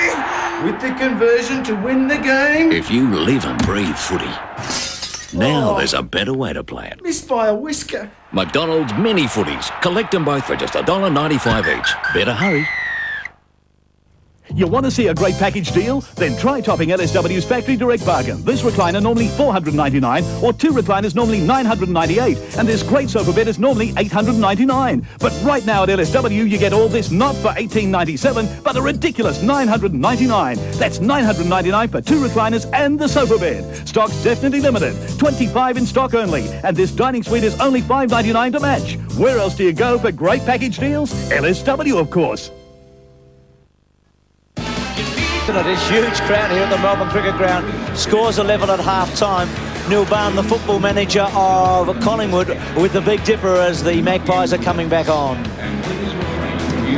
Yeah, thanks very much, Bruce. Well, Neil, Nathan Buckley, what's the situation there?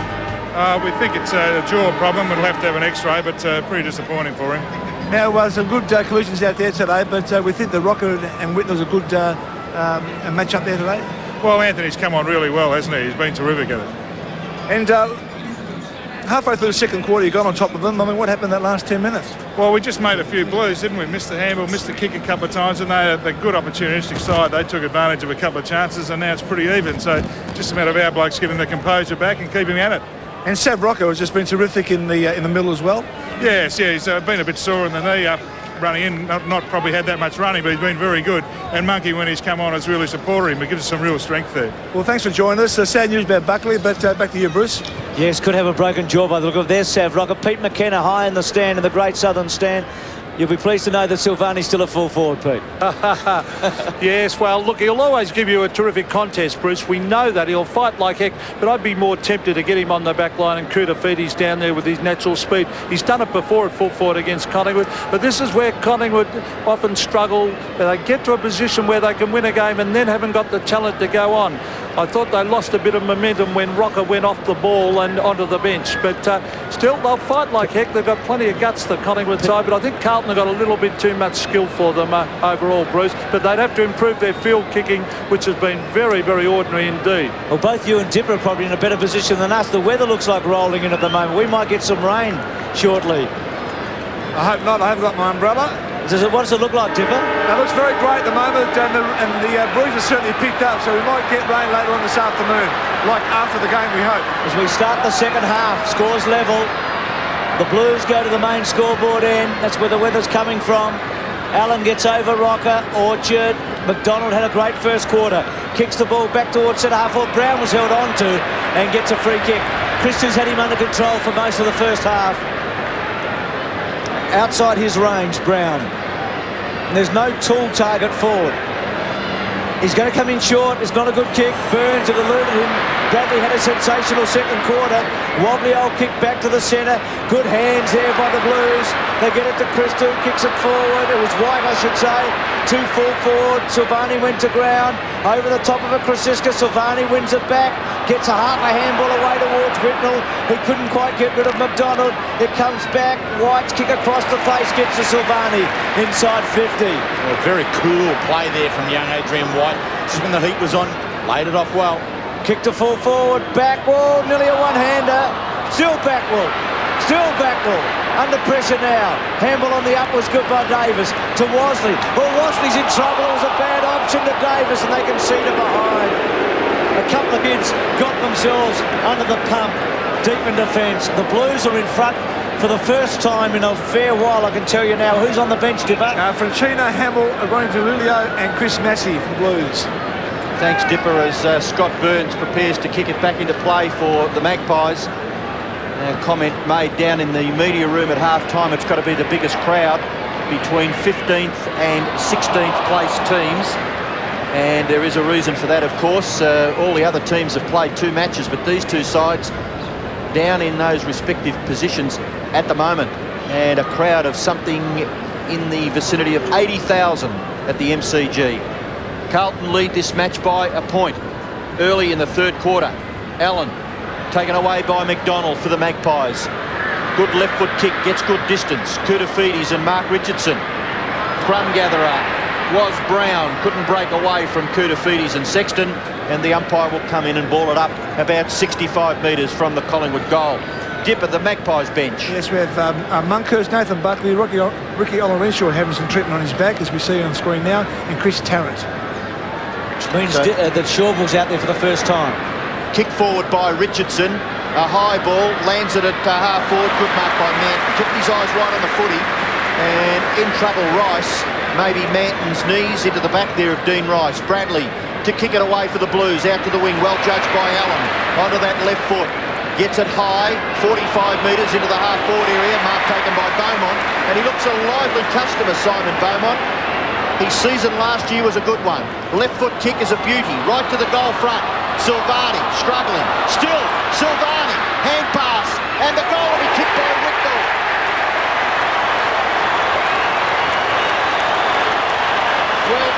Well, great films of all time. The African Queen. In his Academy Award-winning role, Humphrey Bogart. Death a dozen times over down the river. In her Oscar-nominated performance, Katharine Hepburn. You liar. The African Queen, Friday on Prime. Goal to Lance Whitnell being created by Stephen Silvani.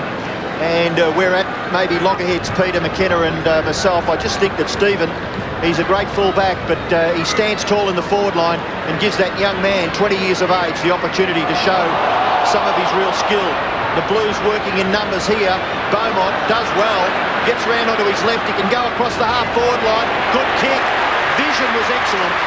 And the passage of play created by Simon Beaumont finishes with a shot at goal by Adam White from about 30 metres out, slight angle. And if we get another look at that a little bit later on, what you'll see, just out of the corner of the screen, you'll watch Stephen Silvani. Doesn't commit towards the contest at all. He's quite prepared to keep Krasiska well away, allowing the time and the space for White to take the mark. Well, Adam White hasn't played a lot of football, but by G, he finishes that very nicely. It's a goal to the Blues. First goal of this game to Adam White. And all of a sudden, Collingwood, after leading by something like 4 goals halfway through the second quarter, trail in this match now 7-13 to 7-6, a margin of 7 points in favour of the Blues. Yeah, the Carlton now kicked 5 of those last 6 goals since that point in time there, Robbo. They've really been able to take some ascendancy back. There was questions asked about the period that Severo Rocker was off the ground late in the second quarter. That's what gave Carlton the fillip they were looking for. Intensity level for Collingwood's way down, isn't it? And Carlton's is up at the moment. Collingwood needs someone to stand up. Ratton, Beaumont, Orchard, in close, Wild, that's better. Williams stretching away, will take Allen on confidently, handle inboard to Brown, wheels around, kick to centre half forward. They have no real marking power, Collingwood, that's one of their problems. Manton, back Mackay to the Blues, are growing in confidence. Out wide, they find their mark. Hume, a bit slow. Disorientated for the moment. Lappin's handball. Christou, it'll sit. Over the top, good. White, back to Angs. I'll go with a big woof. Short, not a good kick. Davis couldn't quite get hold of it. Whittle in hard, well done. Camporelli to Murphy. Murphy's long ball to fall forward. Silvani and Krasiska.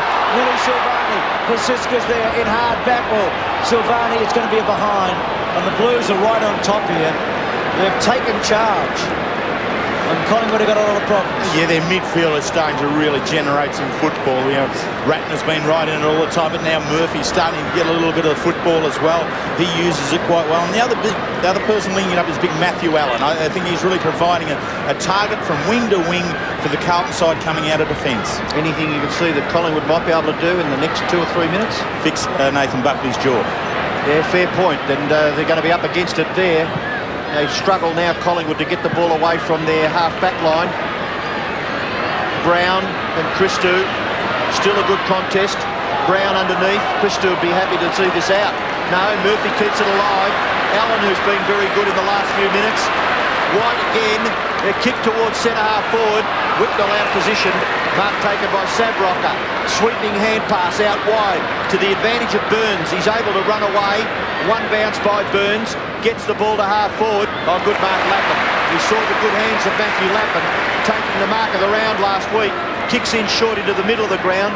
Hume has taken the mark. Don't mind the look of Darren Hume, just adds a little bit of flavour to the midfield for the Blues. Murphy's hand pass, maybe a little slow for Allen. Looked at Murphy and then went back onto the left and kicked it into the pocket. Not really to the advantage there of Silvani. The umpire calls play on. The Blues fans see that maybe as a possible free kick to the 250 gamer, not forthcoming. And we would watch there a very, very sad-looking Buckley. He's in his civvies, so he'll take no further part in this game. And the boundary throw-in the right forward pocket for Carlton. Allen, kick over his head there by McDonald, close to the defensive 50-metre line. Orchard gets it back to Wild, and just nothing that Jason Wild could do. So he looks for the safety of a boundary throw-in. If I can just pick up your question again then, Rob, perhaps, you know, we get Monkhorst and Rocker back on the ground together, a couple of big blokes. They need someone who can take a mark and just start to settle it down a little bit. Just when the ball is continually moving, Carlton have the superior players at the moment. Bradley overran it. Orchard was held on to for the moment. Bradley's hard back at him. Savrock at full forward wouldn't be a bad move right now. I mean, he's a bloke who's been leading goal kicker for 6 years at the club. To put the monkey on the ball in a burst would just give them something up forward. They've got no marking power at all. Well, Anthony has gone down there now. Bruce and Schwabel has gone back to take Whitnell in the back line, so that's who they're looking for. Rice read it well from Rocker. Bangs back in Silvani's direction. 2 against him. Backwell, clever. Tapped it on. Well done. It comes back towards Hume. Backwell. Whitnell. Whitnell goes back. Handball by Hume. Bradley, the 1-2. Hume's had plenty of it. Kick well back. Rice outside 50. Rice's centre. He kicks a beauty to White. That was terrific. He's been on the end of 2 of these, Adam White. He might get his second goal for the quarter.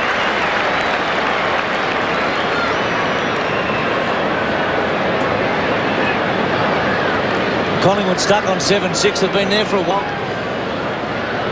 So White to go for his second goal in the 3rd term. This would make it tough for Collingwood. He's got it. It's a goal. No? Point. Sorry. Thought it had gone through. White looked happy. Goal umpire disagreed. Certainly a bit of breeze there because that kick through the air looked as though it was going to go through, just floating away though at the last moment. Burns to bring it in. 8-15 to 7-6. Big margin for Carlton now, out to 15 points. They've done all the scoring, haven't they? The latter part of the 2nd quarter and the early part of the 3rd quarter. Wild to Lucuria to Freeborn. From half-back, Glenn Freeborn. Who's he got to kick to? He lobs the ball at half-forward, punched away. McKay gets the hand pass away. Half-back line of the Blues under pressure now, but they're up to it. Sexton out wide to Murphy. Usually an initiator and an innovator.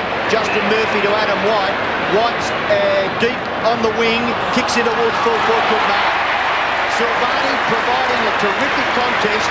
He's got to beat a good player in Gavin Kosiska, and he's a focal point, a strong man, a strong body, and put himself in a position to take this mark in front of his face, and Kosiska was right there, but not much he could do. Silvani going for his 2nd goal.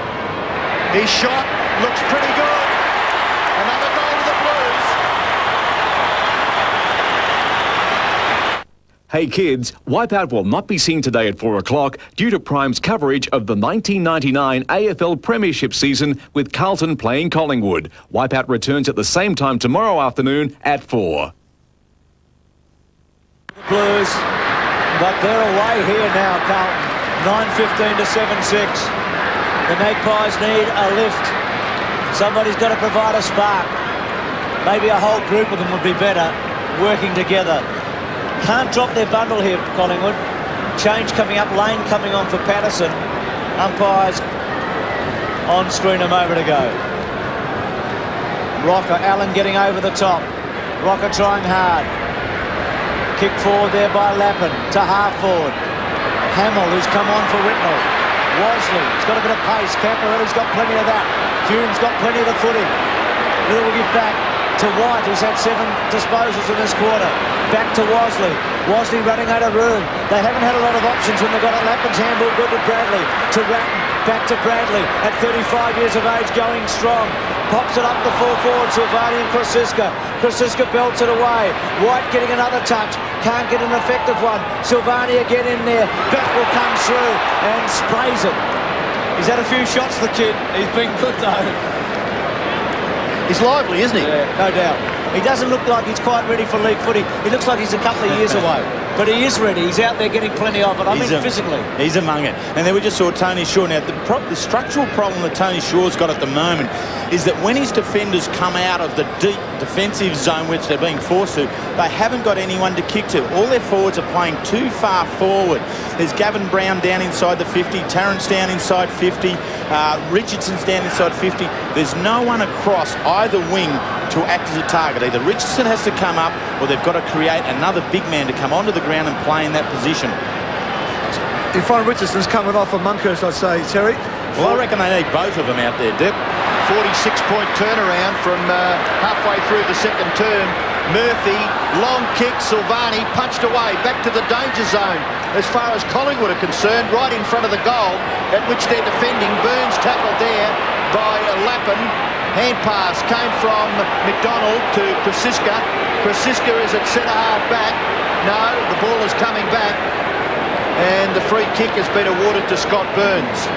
He's in the right back pocket. It's a big margin in favour of the Blues now, and that's what's confronting Scott Burns. Well, you can see big Monkhurst there waving for the ball. That's at least giving some direction. Come on, Monkey, take it. Big high leap, couldn't take the mark, but he's going to get paid. No, free kick to the Blues. That's I don't know. He went for the mark, and that's very frustrating because they really needed that mark from that particular man then, and that would have got them going. The umpires denied them. It was his call, I guess. Well, he did put his left hand on the shoulder there of Aaron Hamill. The player's gone on, and Scotty Crowe, the left foot kick by that player. Out wide, chance here for Tyson Lane. No one to kick to. Little left foot kick, not bad. Not marked there by Brown. Lane caught, and that hand pass is deemed as all okay. Terry, you're spot on, mate. They just can't run through the lines like they did in the first quarter here in the half-back line. They've got nothing to kick up forward. Couple of changes by the Blues. Beaumont off the ground, Whitnell back on, and Lappin off the ground, Massey on. Ruck work being done by still Matthew Allen. He's been pretty good. He's lost the plot there, though. Bradley squeezed in, but somehow managed to kick the ball towards half forward. The crumbs will be gathered by the Magpies. Not able to get away, though. Gee, that was a bad selection, wasn't it? The play allowed to go on. Tyson Lane to half forward. Anthony Rocker, good mark, not paid. Still there for the Magpies. McKay, he's a pest. Not able to hold up Jason Wild. Away to Anthony Rocker. Mongrel punt kick to the line is out on the full. And the free kick will be taken for Carlton in their left-back pocket by Dean Rice. Robbo, Sabrock has gone up deep into the forward line. I think they've got to bite the bullet and try him now as a forward. He is a proven goal kicker. Rice's kick out to Hamill. Lucuria to Tarrant. Tarrant gets it across to Orchard. Orchard to Lane. Lane outside 50 to the one to Brown. He's got him. He's got to kick the goal now. Gavin hasn't had a great day. He was terribly disappointed with himself a moment ago when he dropped the mark at half-back. He threw himself into the next contest. He must kick this goal for Collingwood to have a chance. Well, they're now back in getting a little bit of system there, and we're able to set up Gavin Brown here directly in front. But yes, Bruce, you can't put too fine a point on this one, can you? They haven't scored anything for such a long time. There's a look at the angle. Brown lining them up. It's a pretty good kick. It's a pretty good kick. He's got it. So badly needed goal, kicked by Gavin Brown for the Magpies, gets them back to within 16 points of the Blues. Monkhorst up early, got rid of Allen out of the contest. McKay kicks the Blues to within scoring range. It bounces awkwardly at half forward. Some desperate play by Magpies. No, it's Darren Hume. Kicks smothered off the boot. Comes back towards Camporelli. Looked as though he was looking for a free kick there. And the umpire in the middle of the ground was not going to give that. Camporelli thought it was certainly a free kick. You watch him hesitate here. And a little suspect there. The tackle by Scott Burns. So it will come back to Camporelli. The umpire in the middle of the ground, who may have had control of it, was not prepared to blow his whistle. It came from the umpire in the forward 50 as far as the Blues are concerned. Camporelli is 65 metres from goal. Umpire surely will tell him to move it on, and he does. He kicks it to the goal square. up high at the back. Some harassment here. Oh, Magpies under pressure back there. Monkhorst, Tyson Lane to Orchard. Back to Lane, he's close to the line. Gets past, then delivers the hand pass. He's had a couple of important possessions, Tyson Lane, in the last few minutes. Monkhorst has kicked a half-back. Wild, run down, free kick, I think. Mark Payne. Collingwood's lifted, haven't they? Yeah, there's no doubt about it. And yeah, we're looking at a 16-point ball game. If they can get another one here, back to 10, the Pies are no way out of this game at all. It's got to come back, I think. Time on call. They have lifted, and they've got Sav Rocker at full forward and Anthony Rocker at centre-half forward. And the thing, Bruce, now the players in the midfield and defence of Collingwood, if they look down their forward line, even now while the players stop, and they see those two big men down there, it does give a little bit more confidence about being direct towards goal. Important that Monkhorst holds his hand up here, though. Yep, and I think he's been very good in this last 5 minutes. In short to Freeborn. Well done. Got rid of Silvani. Takes a bounce. Then goes to full forward, or centre-half forward, I should say. Brown and Christou. It comes to ground of Curia. Burns, an important player. Hooking it back. Across the face. Tarrant. They allowed it the bounce. Gets it back towards Rocker. Sexton was good. Murphy, beautiful hands on the up to Rice. Rice bangs at the hammer in the centre. Good rebound footy. Bradley. Still with Bradley. He's got a man out wide and he's found him. It's White again. 8th possession in this quarter. White goes across to Camporelli. And Camporelli at 50's got the mark. He could go all the way and kick this. There was absolutely a Lygon full strip of Carlton players going forward there. They were down this side of the ground too was a terrific chance. Right.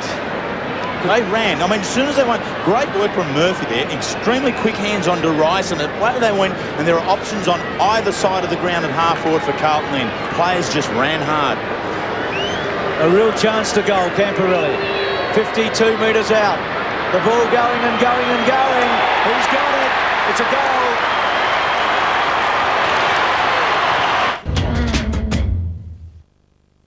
Bradley, an important player for the Blues, just knocking up now. He's had 15 and 5. Allen doing a good job in the ruck.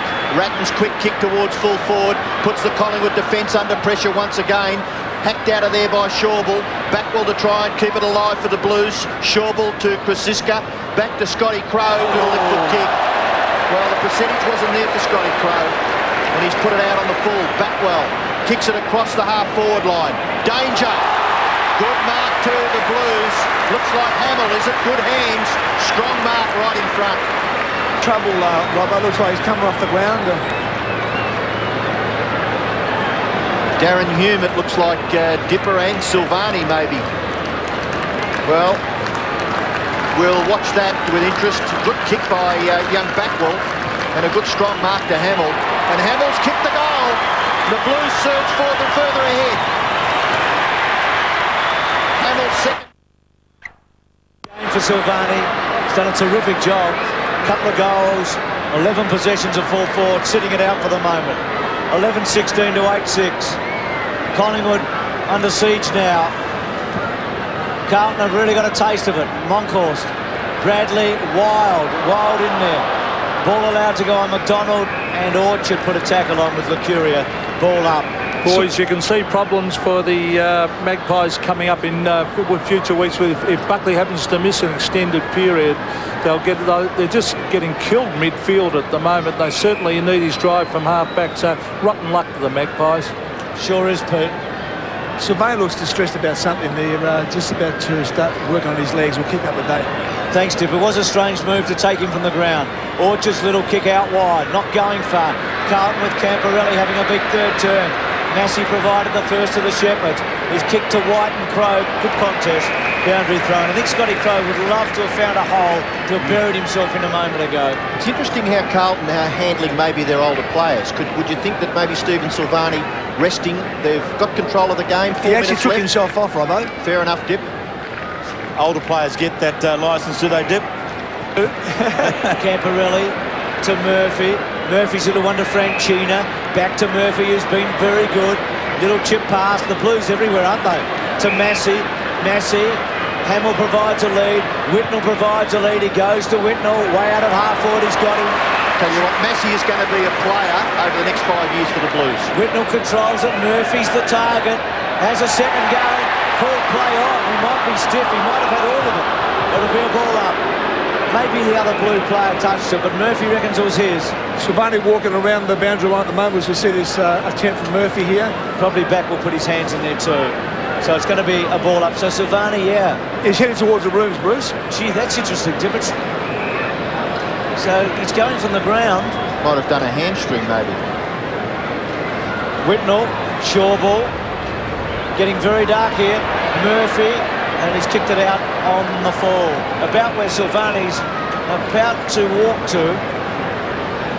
It's a long walk around to the rooms because obviously Carlton on the other side of the ground. So yes, we can see him there, Dipper. He's just about to come into the screen where Scotty Crow's about to kick the ball from. The scoreboard showing the Blues leading 11-16 to 8-6. The kick out wide, not marked by Bradley, but a free kick. It looked to me as though it was a free kick against Andrew Shawball, and we'll go to Bradley. He was the other player that I was going to mention. I'm sure he started the game in the last line of defence, and Bruce mentioned that he didn't have many touches in the first quarter, but by gee, he certainly stretched the Magpies in midfield since quarter time. The kick in towards the front of the goal, and this kick off the ground by White, gathered back there by Tyson Lane, right up against the goal line, got his kick away. Burns gathers, Burns out wide to the defensive 50-metre line where Wassley gathers. His kick will find Brown. Brown with a little bit of space. The Magpies, if they're to mount a challenge, have got to get a goal out of this foray forward. Anthony Rocker has the football. He'll kick the distance if he gets onto it. He tries the big bomb to the goal line.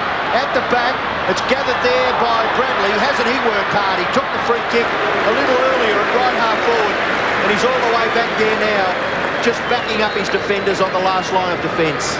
And how many times today we've seen Dean Rice be that? The absolute last man of defence, and then in total control, ensuring that his body is between the ball and any direct opponent, and then just getting it where he wanted to. He wanted out of the play, he got what he wanted. Well, a chance there for Sexton. Kudafides on Anthony Rocker, Franchina and Mark Orchard out wide to Monkhorst. He's going to get confronted. Handball away. Gee, it's a real struggle for the Pies to get the ball away from the middle of the ground. Wild tackle by Sexton. Comes back to Anthony Rocker. Left foot kick by that player to the goal front. Chance here for the Magpies, but the Blues get back in numbers and concede another rush behind to Collingwood. Robbo, just looking at some of the stats, but the most significant one here for me is the tackling. Carlton have gone away to a 26 to Collingwood 13 in terms of tackling, and you can just see that in the general sense of the game. Carlton have been very hard at winning the ball, but then when Collingwood have got it, they've been hard at the tackle. Might have been off the side of the boot, but White got it. What a big third quarter he's had. Kicks the ball to centre wing. Good mark, Sexton. On to Ratton. Ratton at centre wing with a little one to Whitnell. Good football. Should go back and score. He's kicked 3, Whitnell. Again, just the feed inboard to the straight running kicker here, Ratton. It's good work. If ever you take a mark and you're not facing your goal, you should be looking for the player running from behind on the next line. That was Sexton, found Ratton. Ratton then as a straight running kicker hit Whitnell well. Kicking from 50. He's just hooked it and a behind. So Whitnell with 3 goals in a pretty good return. He had a great duel with Anthony Rocker early. Just on ground level, boys, it's very, very dark. Maybe they can put the lights on. Yeah, it's come in the weather, and hopefully it won't rain before the end. Burns, it's been raining scores for the Blues since halfway through the second quarter. Krasiska's got it, still in the last line of defence. 83 plays 56, a 27-point margin in favour of Carlton after they trailed by something like 4 goals halfway through the second term. Now there's a free kick here in that marking contest, a push out in favour here of Monkhorst. We'll see maybe against Whitnell, was it? Getting rid of Monkhorst. Monkhorst from left half back. His kick has been well marked by Lucuria. Lucuria for the Magpies. Left foot kick to within scoring range. Manton at the back, taken away by McKay. Left foot kick by that player out wide. It might be to the advantage here of Camporelli. He swoops on it. Little left foot kick to the advantage here of Christou, and he saw Scotty Crow coming. So he stopped in his tracks and goes back to take the kick. Christou would be pretty happy, I think. He's standing up and he's been in the heat of the battle. His kick goes in towards Franchina. Franchina across the half-back line.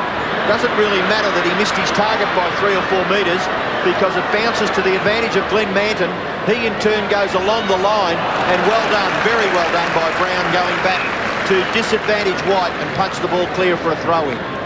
Just half a minute left in the third quarter, and a third quarter that has seen Carlton kick away. They were 6-12, so they've added 5 goals, 5 in the third quarter so far to Collingwood's solitary goal. Passage of play on the half-forward line. The tackle against Bradley may be illegal on Mark Orchard. Bradley not happy. It looked okay, but maybe it slipped up over the shoulder. So Mark Orchard to take the free kick from left half back. To Crow at centre half back with a bit of space to centre half forward. They need a big mark. Rocker front spot. Too easy. Sexton, who's actually got better as the game's gone on. The Blues doing it well. Murphy's had a ton of touches. That's it. They call it the premiership quarter. It's a big one for the Blues. Robbo gave the stats a moment ago. They've kicked away Carlton. Collingwood have been stuck a bit. Stuck a lot, to be truthful. And Carlton, who were about 3.5 goals down in the second quarter, find themselves about 4.5 in front at three-quarter time. It could be a long season for Tony Shaw and the Magpies. The big story today, away from what's happened on the field, is that Nathan Buckley looks like being out for a fair while, and that's going to be tough for the Maggies. At three-quarter time, the Blues 11-17 over Collingwood, 8 goals 8. Champions for little dogs with big hearts. Developed with vets, recommended by top breeders. The Australian Holiday Centre gives you one of the great rail journeys of the world with this unbelievable 10-night holiday. Travel from Sydney to Adelaide on the Indian Pacific and tour the highlights, including 2 nights on a River Murray cruise. Journey on to Perth and spend 3 nights, enjoy the sights and then fly home to Sydney. This fantastic all-inclusive rail holiday starts from only $1,960 per person. There's other great rail journeys too, so contact the Australian Holiday Centre now. Phone 1300 366 770. Welcome back to the Melbourne Cricket Ground at three-quarter time. Carlton have got a good lead now, 11-17 to Collingwood, 8 goals 8. They were terrific. The goal scorers, Whitnell, Silvani, Camporelli and Hamill, the multiples for the Blues, Richardson and Crowe for Collingwood. A reminder about talking footy, Andrew Clifton is the special guest tonight. There's plenty to talk about there with Tim Lane, Mark Sheehan and Terry Wallace. 7 Sport hope you're enjoying this match, part of the 1999 AFL Coca-Cola Premiership season. There's Tony Shaw. Dipper's got the Carlton chairman of selectors, Barry Richardson. Dipper. Thanks very much, Bruce. Well, everything's happening today, Barry, but just an update on Silvani. Yeah, unfortunately, looks like he's strained a hamstring, Dipper, which is a bit of a shame. I mean, he's shot it in 50th, but look, he did a lot of great work down in the forward line, and that sort of allowed players like Young Backfull and those guys to lift their game. And that was the difference in the first 10 minutes of that third quarter. Well, I mean, we kicked 3-10 in the second quarter, and I guess if you just keep persisting, things turn for you. And I felt a couple of players like White coming onto the ground did well, and also, you know, Bradley, Murphy, Camporelli, who'd been down a bit in the first half, I think they lifted as well, to their credit. And obviously Bradley back in the game as well, starting to half back, and now we're sort of getting in hands of the ball. Yeah, he's an athlete, Bradley, and I think that as the game goes on, certainly his endurance factor is what sort of leads him to the ball quite often. But that was a much better quarter for us. Game's far from over, of course, but much better for us. It's a confidence win, obviously, for Carlton if they can get over the line today. Well, if we can get over the line, it is. As I said, we've struggled a bit the last couple of weeks, I think, for form, and we just probably haven't kicked the ball that well. But slowly but surely, if you keep persisting, these things start to work for you, and it has worked for us a bit better. Well, thank you very much. A three-time premiership place. This has reminded me. Back to you, Bruce. I can't cope with you, Dipper, with neither line. Used to like playing against the Blues too in those big matches. Good on you, Barry. That might just quieten Dipper down just a little bit, Terry. He's still got pecking rights. He's got 5, Dipper. Don't forget that. Start of the last quarter, so a hamstring to Silvani. A suspected broken jaw to Buckley. Hurd looks like he's out for a couple of months. We know Carey's injured. Wren's out for the season. Boy, some big players have been going down. Collingwood need a huge lift. Adam White was sensational in the third quarter. In fact, we noticed David Parkin single him out in his address at three-quarter time, and the players patting him on the back. That man over the footy now. Bruce, there's a couple of interesting players on the bench. They're very inexperienced. Matthew Lappin, Franchina and Backwell. and keeping them company, the 250 gamers. Stephen Silvani, what a thrill for them. Giulio to Camporelli. Camporelli just hitting the post. Streaming forward. He's kicked 2-3 today, Scott Camporelli. Crosisca to bring it in. Big test for Collingwood. How can they gather themselves now and be competitive in the last quarter? They were badly beaten by Carlton in round 21 last year. That apparently was the catalyst for the Maguire takeover of the club. And today they've been asked to stand tall, and at the moment they're going to face a pretty bad loss unless they can lift. Allen to Murphy at 50. It's a good kick right to the square. Hamill leaves it. Massey the flyer. It's not a mark. Yes, it's been paid. Francisco had plenty of it. When I said not a mark, I didn't think the umpire was going to play it. It's very strange the way that Aaron Hamill pulled out of that. I would have thought that he'd be the one with the right of way there, and he didn't keep coming. Chris Massey, not a strong bloke. Just enough of the shepherd being done there to allow Crosisca to take it. Ronnie Giulio got a bit excited, didn't he? Very short to Richardson, who was a very important player in the first quarter and a bit. Yes, Mark Richardson now being forced to work down in defence. The kick will be marked.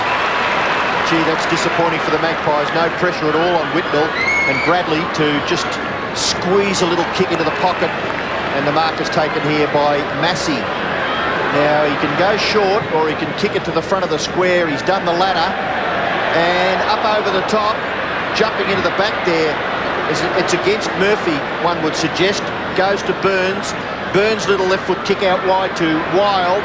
Wild outside his defensive 50. Rather ordinary kick, missed its target by a big margin. Good gather by Sexton. Let himself down in the hand pass intercepted by Crow.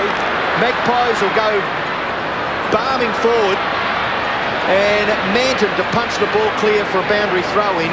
Koutafidis and Anthony Rocker attempting to run onto it, but it'll be thrown in the left forward pocket for the Magpies. Terrific crowd here, Easter Monday, traditional Carlton-Collingwood clash. So Tony Shaw's gone for the structure of the two rockers there. I think that's his best option here. They need to be able to either create or kick themselves another 4 goals in this quarter. Rocker and Manton. Rocker just got rid of him. Manton got hold of him. It'll be another ball up about 20 metres from Collingwood's goal. Paul Williams has had no impact, has he? He was probably the player that had to step into the Buckley shoes. Yeah, and throughout the Ansett Cup and last week, they worked in tandem somewhat, Bruce, and I think they were really developing a rapport between each other. Which one was going off the half-back, who was holding back, and he's lost his partner in crime here today. Rocker, Brown, clever Rocker. Back to Anthony Rocker. Well played, Gavin Brown. A goal, the one they needed. It was a good goal for the Magpies, kicked by Anthony Rocker. That's his first. Collingwood get their 9th, only their 2nd since midway through the 2nd term. The Blues knock it forward. Crow tackled by Whitnell. Crow caught with the ball. Still the Magpies under extreme pressure. White to try and maybe just hold it up, because the Magpies looked as though they were a chance to stream clear of their half-back line, and at least the Blues have kept it within scoring range for the moment. Umpires Peter Carey, Martin Ellis and Stuart Wen officiating in this match. Allen down to White, kick smothered off the boot. A little bit of a misunderstanding there. Bradley, Massey again out wide. Camporelli will get a goal, won't he? Low flying kick, it's well marked by Beaumont. Beaumont goes in, can't get his foot to it. Well done by Jason Wild. Terrific play by the Collingwood defender. Was he going to get a free kick? Well, he was lucky. He was very lucky.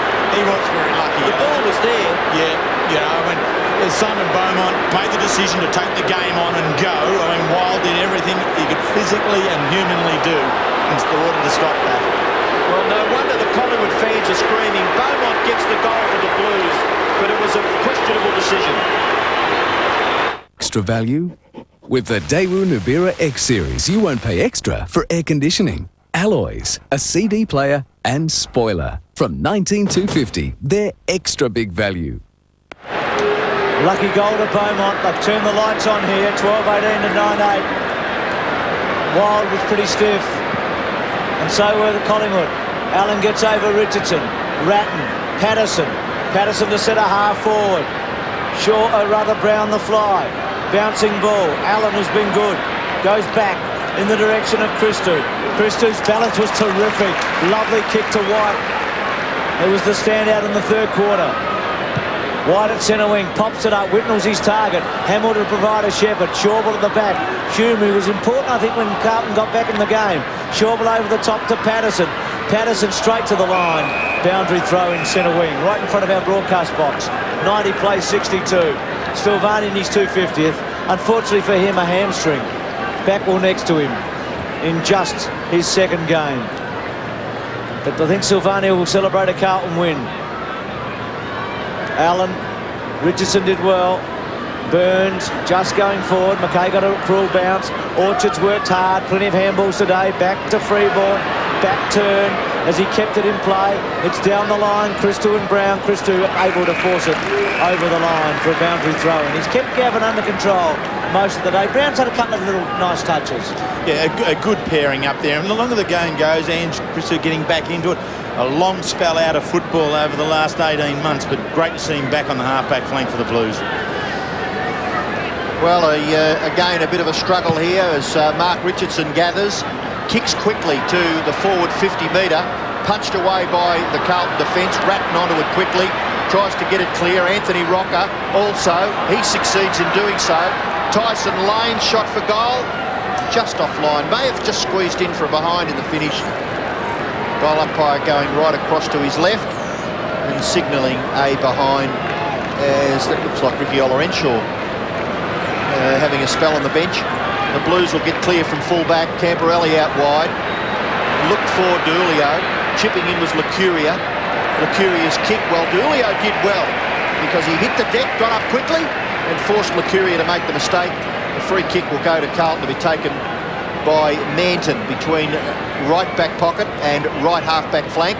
Goes in short to centre half-back where Rice marks. He can go into the middle of the ground. This is a bit risky. And he looks for Murphy. The crumbs gathered by McKay. Dispossessed. Williams handball. Magpies will get a goal, won't they? Wasley, no. Goes back to McKay. Holding on in that contest. Back near the middle of the ground.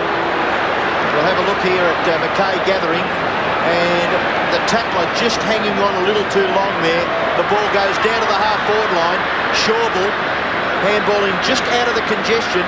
Camporelli around onto his left. Hand pass.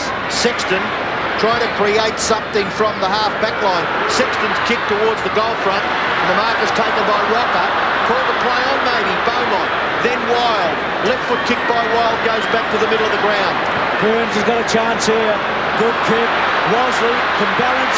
Run down, not quite by Christou. He goes all the way. Great goal.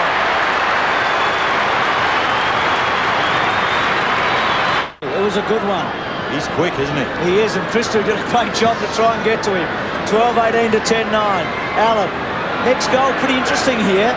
Collingwood to have any hope at all, they must get the next one. Out wide. Crow to Hume. Crow hugging the line, finds it, boundary throwing. They look home, it's 90 to 69, but it's only 3.5 goals. Well, it's not a big enough margin to count Collingwood out of this game. And Crow just trying to antagonise Darren Hume there as the boundary umpire prepares to throw it back into play. 21 points in a game of AFL footy. The momentum can swing and all of a sudden 3 goals is nothing. Tyson Lane gets it out. Scotty Crow quickly onto his right boot. The ball lands close to half forward. Brown tackles Sexton. It spills now for Christou. Back onto the right. Not disadvantaged by that. See McKay shrug the tackle. He continually does that. And his kick is a good one. And maybe Ratton could be advantaged here with a free kick. Or perhaps the mark was paid. He's a quality player, Brett Ratton. He's a good quality player. His kick to Murphy. Chipping in was Burns to knock it clear for a throw-in.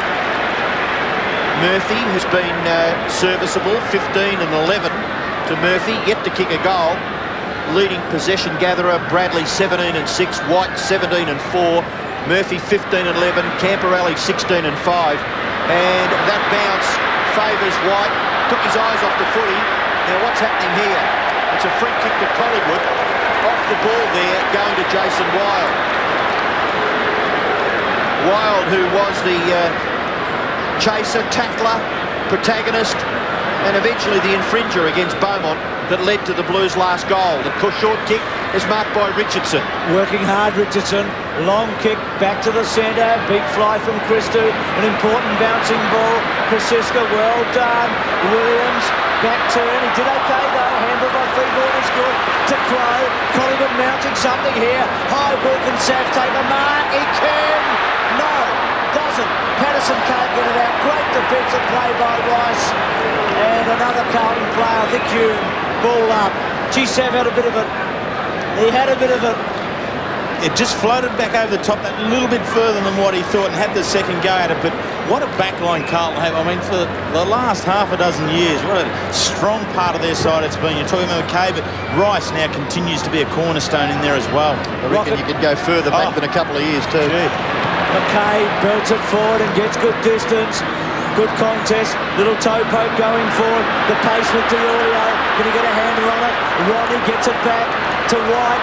White's got a loose man at centre half forward, and Hamill can go on to Bradley. Bradley measures it and does it beautifully to Whitnell.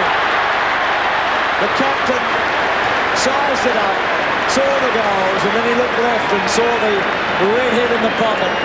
He's played for a lot of football, what, 280 games or something, Craig Bradley, hasn't he?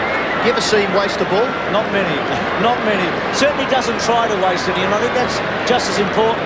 He tries to do something with it every time. And also, Bruce, don't you think Whitnell presents himself all the time, puts himself in a position where players will kick the ball to him. He runs to the right position most of the time. Coming from you, that's a real compliment, Peter. And has he squeezed it home? Has he squeezed it in? No. He's missed an easy one. That probably was the ball game had he kicked it. Still 12 minutes left. So there's still a chance for Collingwood with the miss. Well, there's plenty of time. I mean, what are we talking about? 22 points. They've got to kick 4 goals. But more importantly, well, they've been called to play on in the back line now. Krasiska. If they kick the 4, they can't afford to let the Blues get any back in return. And that's going to be a big ask. Bradley trying to run down Richardson. Still Bradley. How old is he? Oh, gee, hasn't he got some endurance? And the kick by Sexton, marked by Murphy. Slippery little hand pass to Beaumont. Unselfishly to half-forward Ratton. In turn, Hume, who has been mentioned as a player that has had a bit to do with the Blues in this match. Whitnell's handball. Ratton. Good kick again. Another player. He hasn't had a lot of the football. 22 possessions, Brett Ratton. But by gee, as soon as he gets it, you wouldn't mind being on the end of it. And on this occasion, it's Adam White. Well, Ratton just, not only does he have quality use of the ball, he just wins hard stuff, doesn't he? And, my word. And what about this young boy coming off the bench? He had 11 disposals in the third, and this is number 5 in the last. And importantly for him, it might be second goal. No, they've missed again. So scoring opportunities for the Blues going down the gurgler. 1 goal, 2 against Adam White. Brent Backwell has kicked 4 behinds. 5 rush behinds, so they've had it up there a fair bit. And their return, not good. 12 goals from 32 scoring shots. Krasiska long, Schauble, who's spent the whole of the first half on the interchange. Burns, back to McDonald, clever kick, hugged the line, gained 30 metres. So the Blues have had a chance to really bury Collingwood with Whitnell and White. They've both been good players today, but they'll be disappointed with the misses. 92 to 69. Carlton's had a great run over Collingwood in recent years. They've won 8 out of their last 9. Boundary throw-in. Allen, Richardson. Worsley's been okay. To Burns. Burns belts it. McKay. Paid. The push against Patterson. Andrew McKay. Just about give him a vote too. Out wide. Camporelli. Long raking kick to half forward. Hamill and Freeborn. Freeborn belts it away. Ratton probably held on to. Orchard wants the boundary line. Hamill goes back inside. Good. To Allen. Big gain from the big man. The centre half forward. Beaumont held his ground. It's a terrific contest. The up line almost getting in the way. White's handball. Whitnell paddling forward. A chance for Tarrant. Tarrant held up. Krasiska's little hands were soft, they were good. Shauble's was a poor handball. Williams forced to go. Williams forcing in front. With him, Hume. Wonderful play by Williams. To Patterson. Back to Brown. To McDonald. Burns is leading for him. He's got Burns on the lead and he's got him. Burns to go on. He's at half forward. Collingwood have got to get a goal out of this forward movement. Collingwood's best player. Burns to full forward. Sav works to the front. The ball doesn't quite get to him. Sexton's there. Sexton's handball out wide. Christou, he's got it, Ange. He's away. And Ange Christou, left foot kick, goes in towards half-back. Hume gathers well. Off to Sexton. Sexton across the line. Bradley presents himself as a target. Once again, just a wonderful player, Craig Bradley. Kicks into the pocket. The mark is taken by Whitnell away from Shawble. Gee, good running magnificent. Here. Bradley. Magnificent. Bradley. Now we'll see if he's got quality possessions. Have a look at this, Brett Ratton. You've kicked the goal, well done. Well, the pleasure on Brett Ratton's face, kicking a goal with his 10th kick, 25th possession, to maybe seal the Magpies' fate. The Blues to go forward from the centre bounce once again. Murphy streaming towards goal with a high ball. Hamill versus Freeborn. Not quite. The ball, boundary throw in. That was a great, there's the Collingwood coaches bench. That was a great bit of play, terrific attendance, 70,506. About 500 short of the biggest attendance we've had so far this year, which was Carlton and Essendon. White, well done. Unfortunately, can't kick the goal. Bradley, who's been around for so long. Whitnell, who's going to be around for so long. Ratton, who's probably at the peak of a terrific career. The three of them combining. 3 generations of Carlton stars. Fair point. It was just great. Bit of smart play by Whitnell too, just the little toe poke, wasn't it? Very much so. It's you know, the way in which Craig Bradley ran, he covered nearly 100 metres in that particular piece of play, and I think that's a credit to him. But Whitnell, sharp enough to go with it. Good mark, Tarrant. That was a good mark. Hasn't shown us a lot today. Lazy kick, not good enough. Well done, Camporelli. Allen's got it in, saw terrific tackle by Wild. Holding the ball? No, holding on. Ball up. Just a temptation now for the Blues maybe to flirt a little bit with form. They've got Collingwood on their knees basically, and 2 goals to nothing in the last 8 minutes maybe could give them a victory and a little bit of a percentage boost. We're going to go forward again here. The kick into the pocket. Not marked by Whitnell. Shawble takes him down to the ground. Crow gathers for the Magpies. No one to kick to. He's just got to bomb away. Kicks a bit of a mongrel punt kick back towards the wing. Murphy up high. Beaumont. McKay again to try and shrug the tackle. Handball away. He's going to get a free kick. The tackle late was a bit high on Andrew McKay, so he'll take it on centre wing. The percentage is important, Robbo. I mean, they kicked their 9-17 last week. They need to keep the scoreboard ticking over. Yes, to get back. Massey, quality possession there, back to Murphy. Murphy's kick across his body, lobs the ball in the goal square. Hamill got first touch, but it's knocked away by Burns again for a rush behind to Carlton. So on my scorecard, that's 6 that have gone all the way to the line to be hurried through by the Collingwood defence. Williams to himself, and then the handball to Crow. Crow over the top. They're going to cough it up. Might be costly too. Adam White to go for a goal. Adam White to kick a goal for the Blues.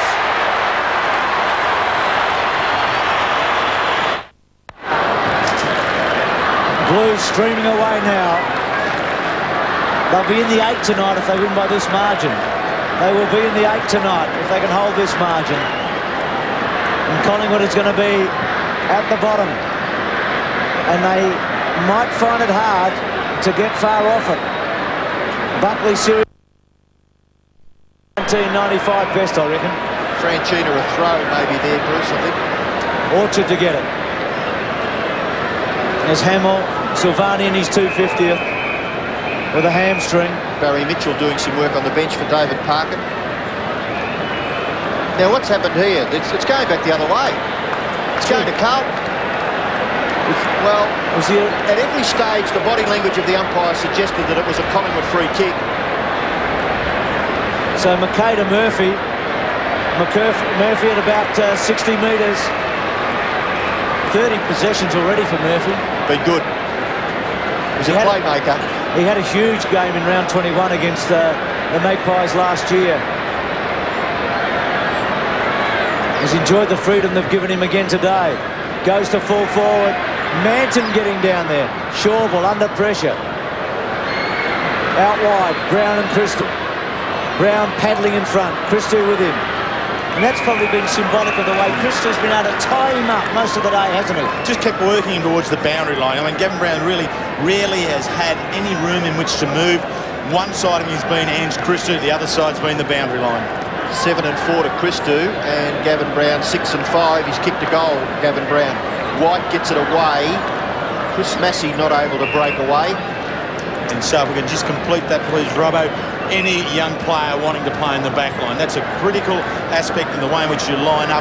Always ensure that the forward is on the boundary line side, so you've got him covered. And still Buckley, we see in his civvies. He's been in his civvies since half-time.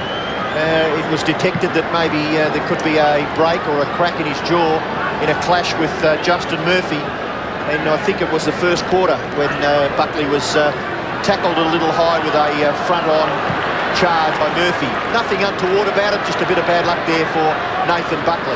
So the ball in front of the Carlton goal. Whitnell, handball, wide, not quite far enough. It's going to be kept alive here by the Blues. Backwell, can he be rewarded? His efforts in the third quarter were good, and he's got a goal. Just wait.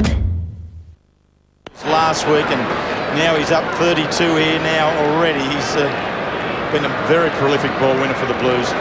Boys, it's time that Anthony Rocker really took the next step. If he doesn't take the next step on that Collingwood forward line, they're going to struggle. And they also need a couple of nippy goal kickers, which they lack. So they've got big problems, the Magpies, for playing personnel, I'd say. Bradley gets it back from Rice. Richardson has been paid the mark against Allen. They do look thin on the ground, Pete. There's no doubt about that. When you take Buckley away and you look at the team out there now, Ola Renshaw's obviously injured. He was recruited this year. There's not a whole lot to look forward to. They may prove us wrong, but they've got some work to do. Bradley has been magnificent against the old foe. A wonderful handle to Camporelli, to Ratton. Whitnell's on the end here. Ratton over the top. It gets to Whitnell now. Side step was okay. Back inboard to Camporelli, to Ratton. McKay working for him. The pop-up, well done. Shawball was held on to. No free kick. Orchard was okay. They've been run down. High tackle, free kick surely to Collingwood now. What about Bradley? He's just a little bit like Michael Long was the other night when we saw Michael Long return to some terrific form circa 1993. But Bradley just controlling the footy. Tarrant gets it. Bradley today went past Justin Madden as the third highest game player for Carlton in history. So he's on the way to 300 now. Tarrant, back turn to Orchard. What are they doing? Cut off by Massey. Massey, the ball comes out. McKay kicks it wide. Backwell's got a couple to run for him. He can go towards the goal. Inside, Beaumont leans back and hooks and misses the lock. No, it was a behind. Disappointing result. Probably too careful in the end. I reckon Bradley at 35 has set himself to go on as long as Tucky. I think he'll just go on until they say no more. Till he grows a beard. Well, it'll be a brave man to say that he won't go again next year. I think Michael Tuck shaved his off towards the end of his career, didn't he, Terry? I think he actually got dirty when they said, "You've had enough, Michael." I'm sure he did. Collingwood to kick the ball back. Gee, they looked absolutely nonplussed in the middle of the ground just before that Blues kick forward. Christou, a couple of his punches have been enormous from defence. Williams, forward of the wing, kicks into the pocket, and it's a good kick. It finds Sav Rocker, and he's well within scoring range. 15-22, plays 10-10. Well, Severo, he's been really caught out today. I thought he was very good in the ruck in the first half of the game. He gave an option and a target for his players. He was aggressive, kicked a long, strong goal. But when Collingwood needed goals, he's gone to the forward line. They just haven't had a midfield to get it down to him often enough. 42 points the margin, and Sav Rocker has pulled it back to 36 points. Second league title. The margin from 7 back to 6 goals. Look at the scoring shots, 37-21. Probably a reflection of what's happened since halfway through the second quarter. Allen gets over the top of Richardson, as you'd expect he would. Tarrant held up by Bradley. Back to Richardson, a little give from Burns to centre half forward. Good mark by Brown. Floating back. Kept his eye on it, took it on his chest. Rocker provides a lead. This would test Gavin in terms of distance. He's going very short to Williams, who on the run you'd back from here for sure. If he can wind himself up running in, he'll probably kick it. Wanted to give off short. Doesn't look quite as free in his action to me, Williams, this year. Not sure if he's carrying anything at all, but he just hasn't quite... Almost as if he's lost a yard. He's always been a quick player. That's floating away, and it's a behind. He's one of those players who's probably a half a metre short of being a superstar, isn't he, Paul Williams? He's a very good player. He's one of those class players you were talking about. Yeah, he has served the club extremely well. What he's now looking for is some of the younger players to be able to step up and support him in the role that he takes on for Collingwood. Kick-in has been well marked by Anthony Rocker. He's a long way from goal. Left foot kick slews off the side of his boot. It finishes with Chris Tarrant. He's been a goal kicker, and that kick has been marked by Lane. So the Blues just a little lax there on their last line of defence. Their defence has been pretty good, particularly since half-time. Collingwood had kicked 7 goals in the first half, so they've only added 4 so far in the second half of this match. On the other hand, the Blues have kicked something like 9 goals, 10. Lane to kick a goal for Collingwood. He does just that. Good goal to Lane. Tyson Lane's first. He's had a good game in his second league match. The Queenslander, McDonald. Now, gee, that's interesting. Christou back towards half forward. White bringing Wild to ground and a free kick to Wild at half back. Actually, the boundary umpire kept that one in because the ball ricocheted off his chest. Good on you, Tip. You were right there. Jason Wild at half back towards Anthony Rocker. Had to back into it. Chris Massey's handball, okay. Beaumont to McKay. Some late run. Bradley's on his own. McKay's going to kick it to him. There's a finish off a sensational match. Bradley can't get a handle on it. And suddenly he looks 35, doesn't he? He's looked 21 all day. The kick wasn't quite spot on, I've got to say that. Crow to Richardson. Well, that's disappointing because that really would have topped off a remarkable match. I've hardly seen Cooter. He's taken a mark. The umpire's gone down. It's all happening. But the Blues have won again in Stephen Silvani's 250th. Peter Carey, who's probably the longest serving umpire, has finished on his backside. But Carlton continue their recent domination over the Olmo. Bradley had a beauty in his 288. They were great, Carlton, from halfway through the second quarter. They really dominated this match. Bruce, if you listen to this song, stick with tradition, don't change club songs. Terry, what do you reckon? Come on. Yeah, there's something about it, isn't it? Yeah, it really gets you. And that's the sort of thing that does keep spirit going. And those two boys depicted it, don't they? That's a big story today, Buckley. It was Carlton 112 to Collingwood 83. Finishing over the top of Collingwood, they had much the better of the second half, and in the end they won 15-22 to 12-11. The 1999 AFL Coca-Cola Premiership season, proudly brought to you by Telstra, making life easier. The McDonald's Footy Burger, the double quarter pounder with cheese, and Mitsubishi Motors Australia. And did the Blues make it into the 8? No, they've just missed probably that late goal by Collingwood, keeping them out. Collingwood on the bottom, so the unbeaten teams, Essendon, Port Adelaide, Geelong and West Coast, and Carlton, who play the Bulldogs next Sunday at Optus, are in 9th position. So that's the table after the completion of round 2. Great day for Stephen Silvani, though he did do his hamstring. His son Jack with him, he's 250th. Buckley with a serious jaw injury, but in the end, before more than 70,000, it was Carlton by 29 points. Good afternoon from the MCG. This has been a 7 Sports production.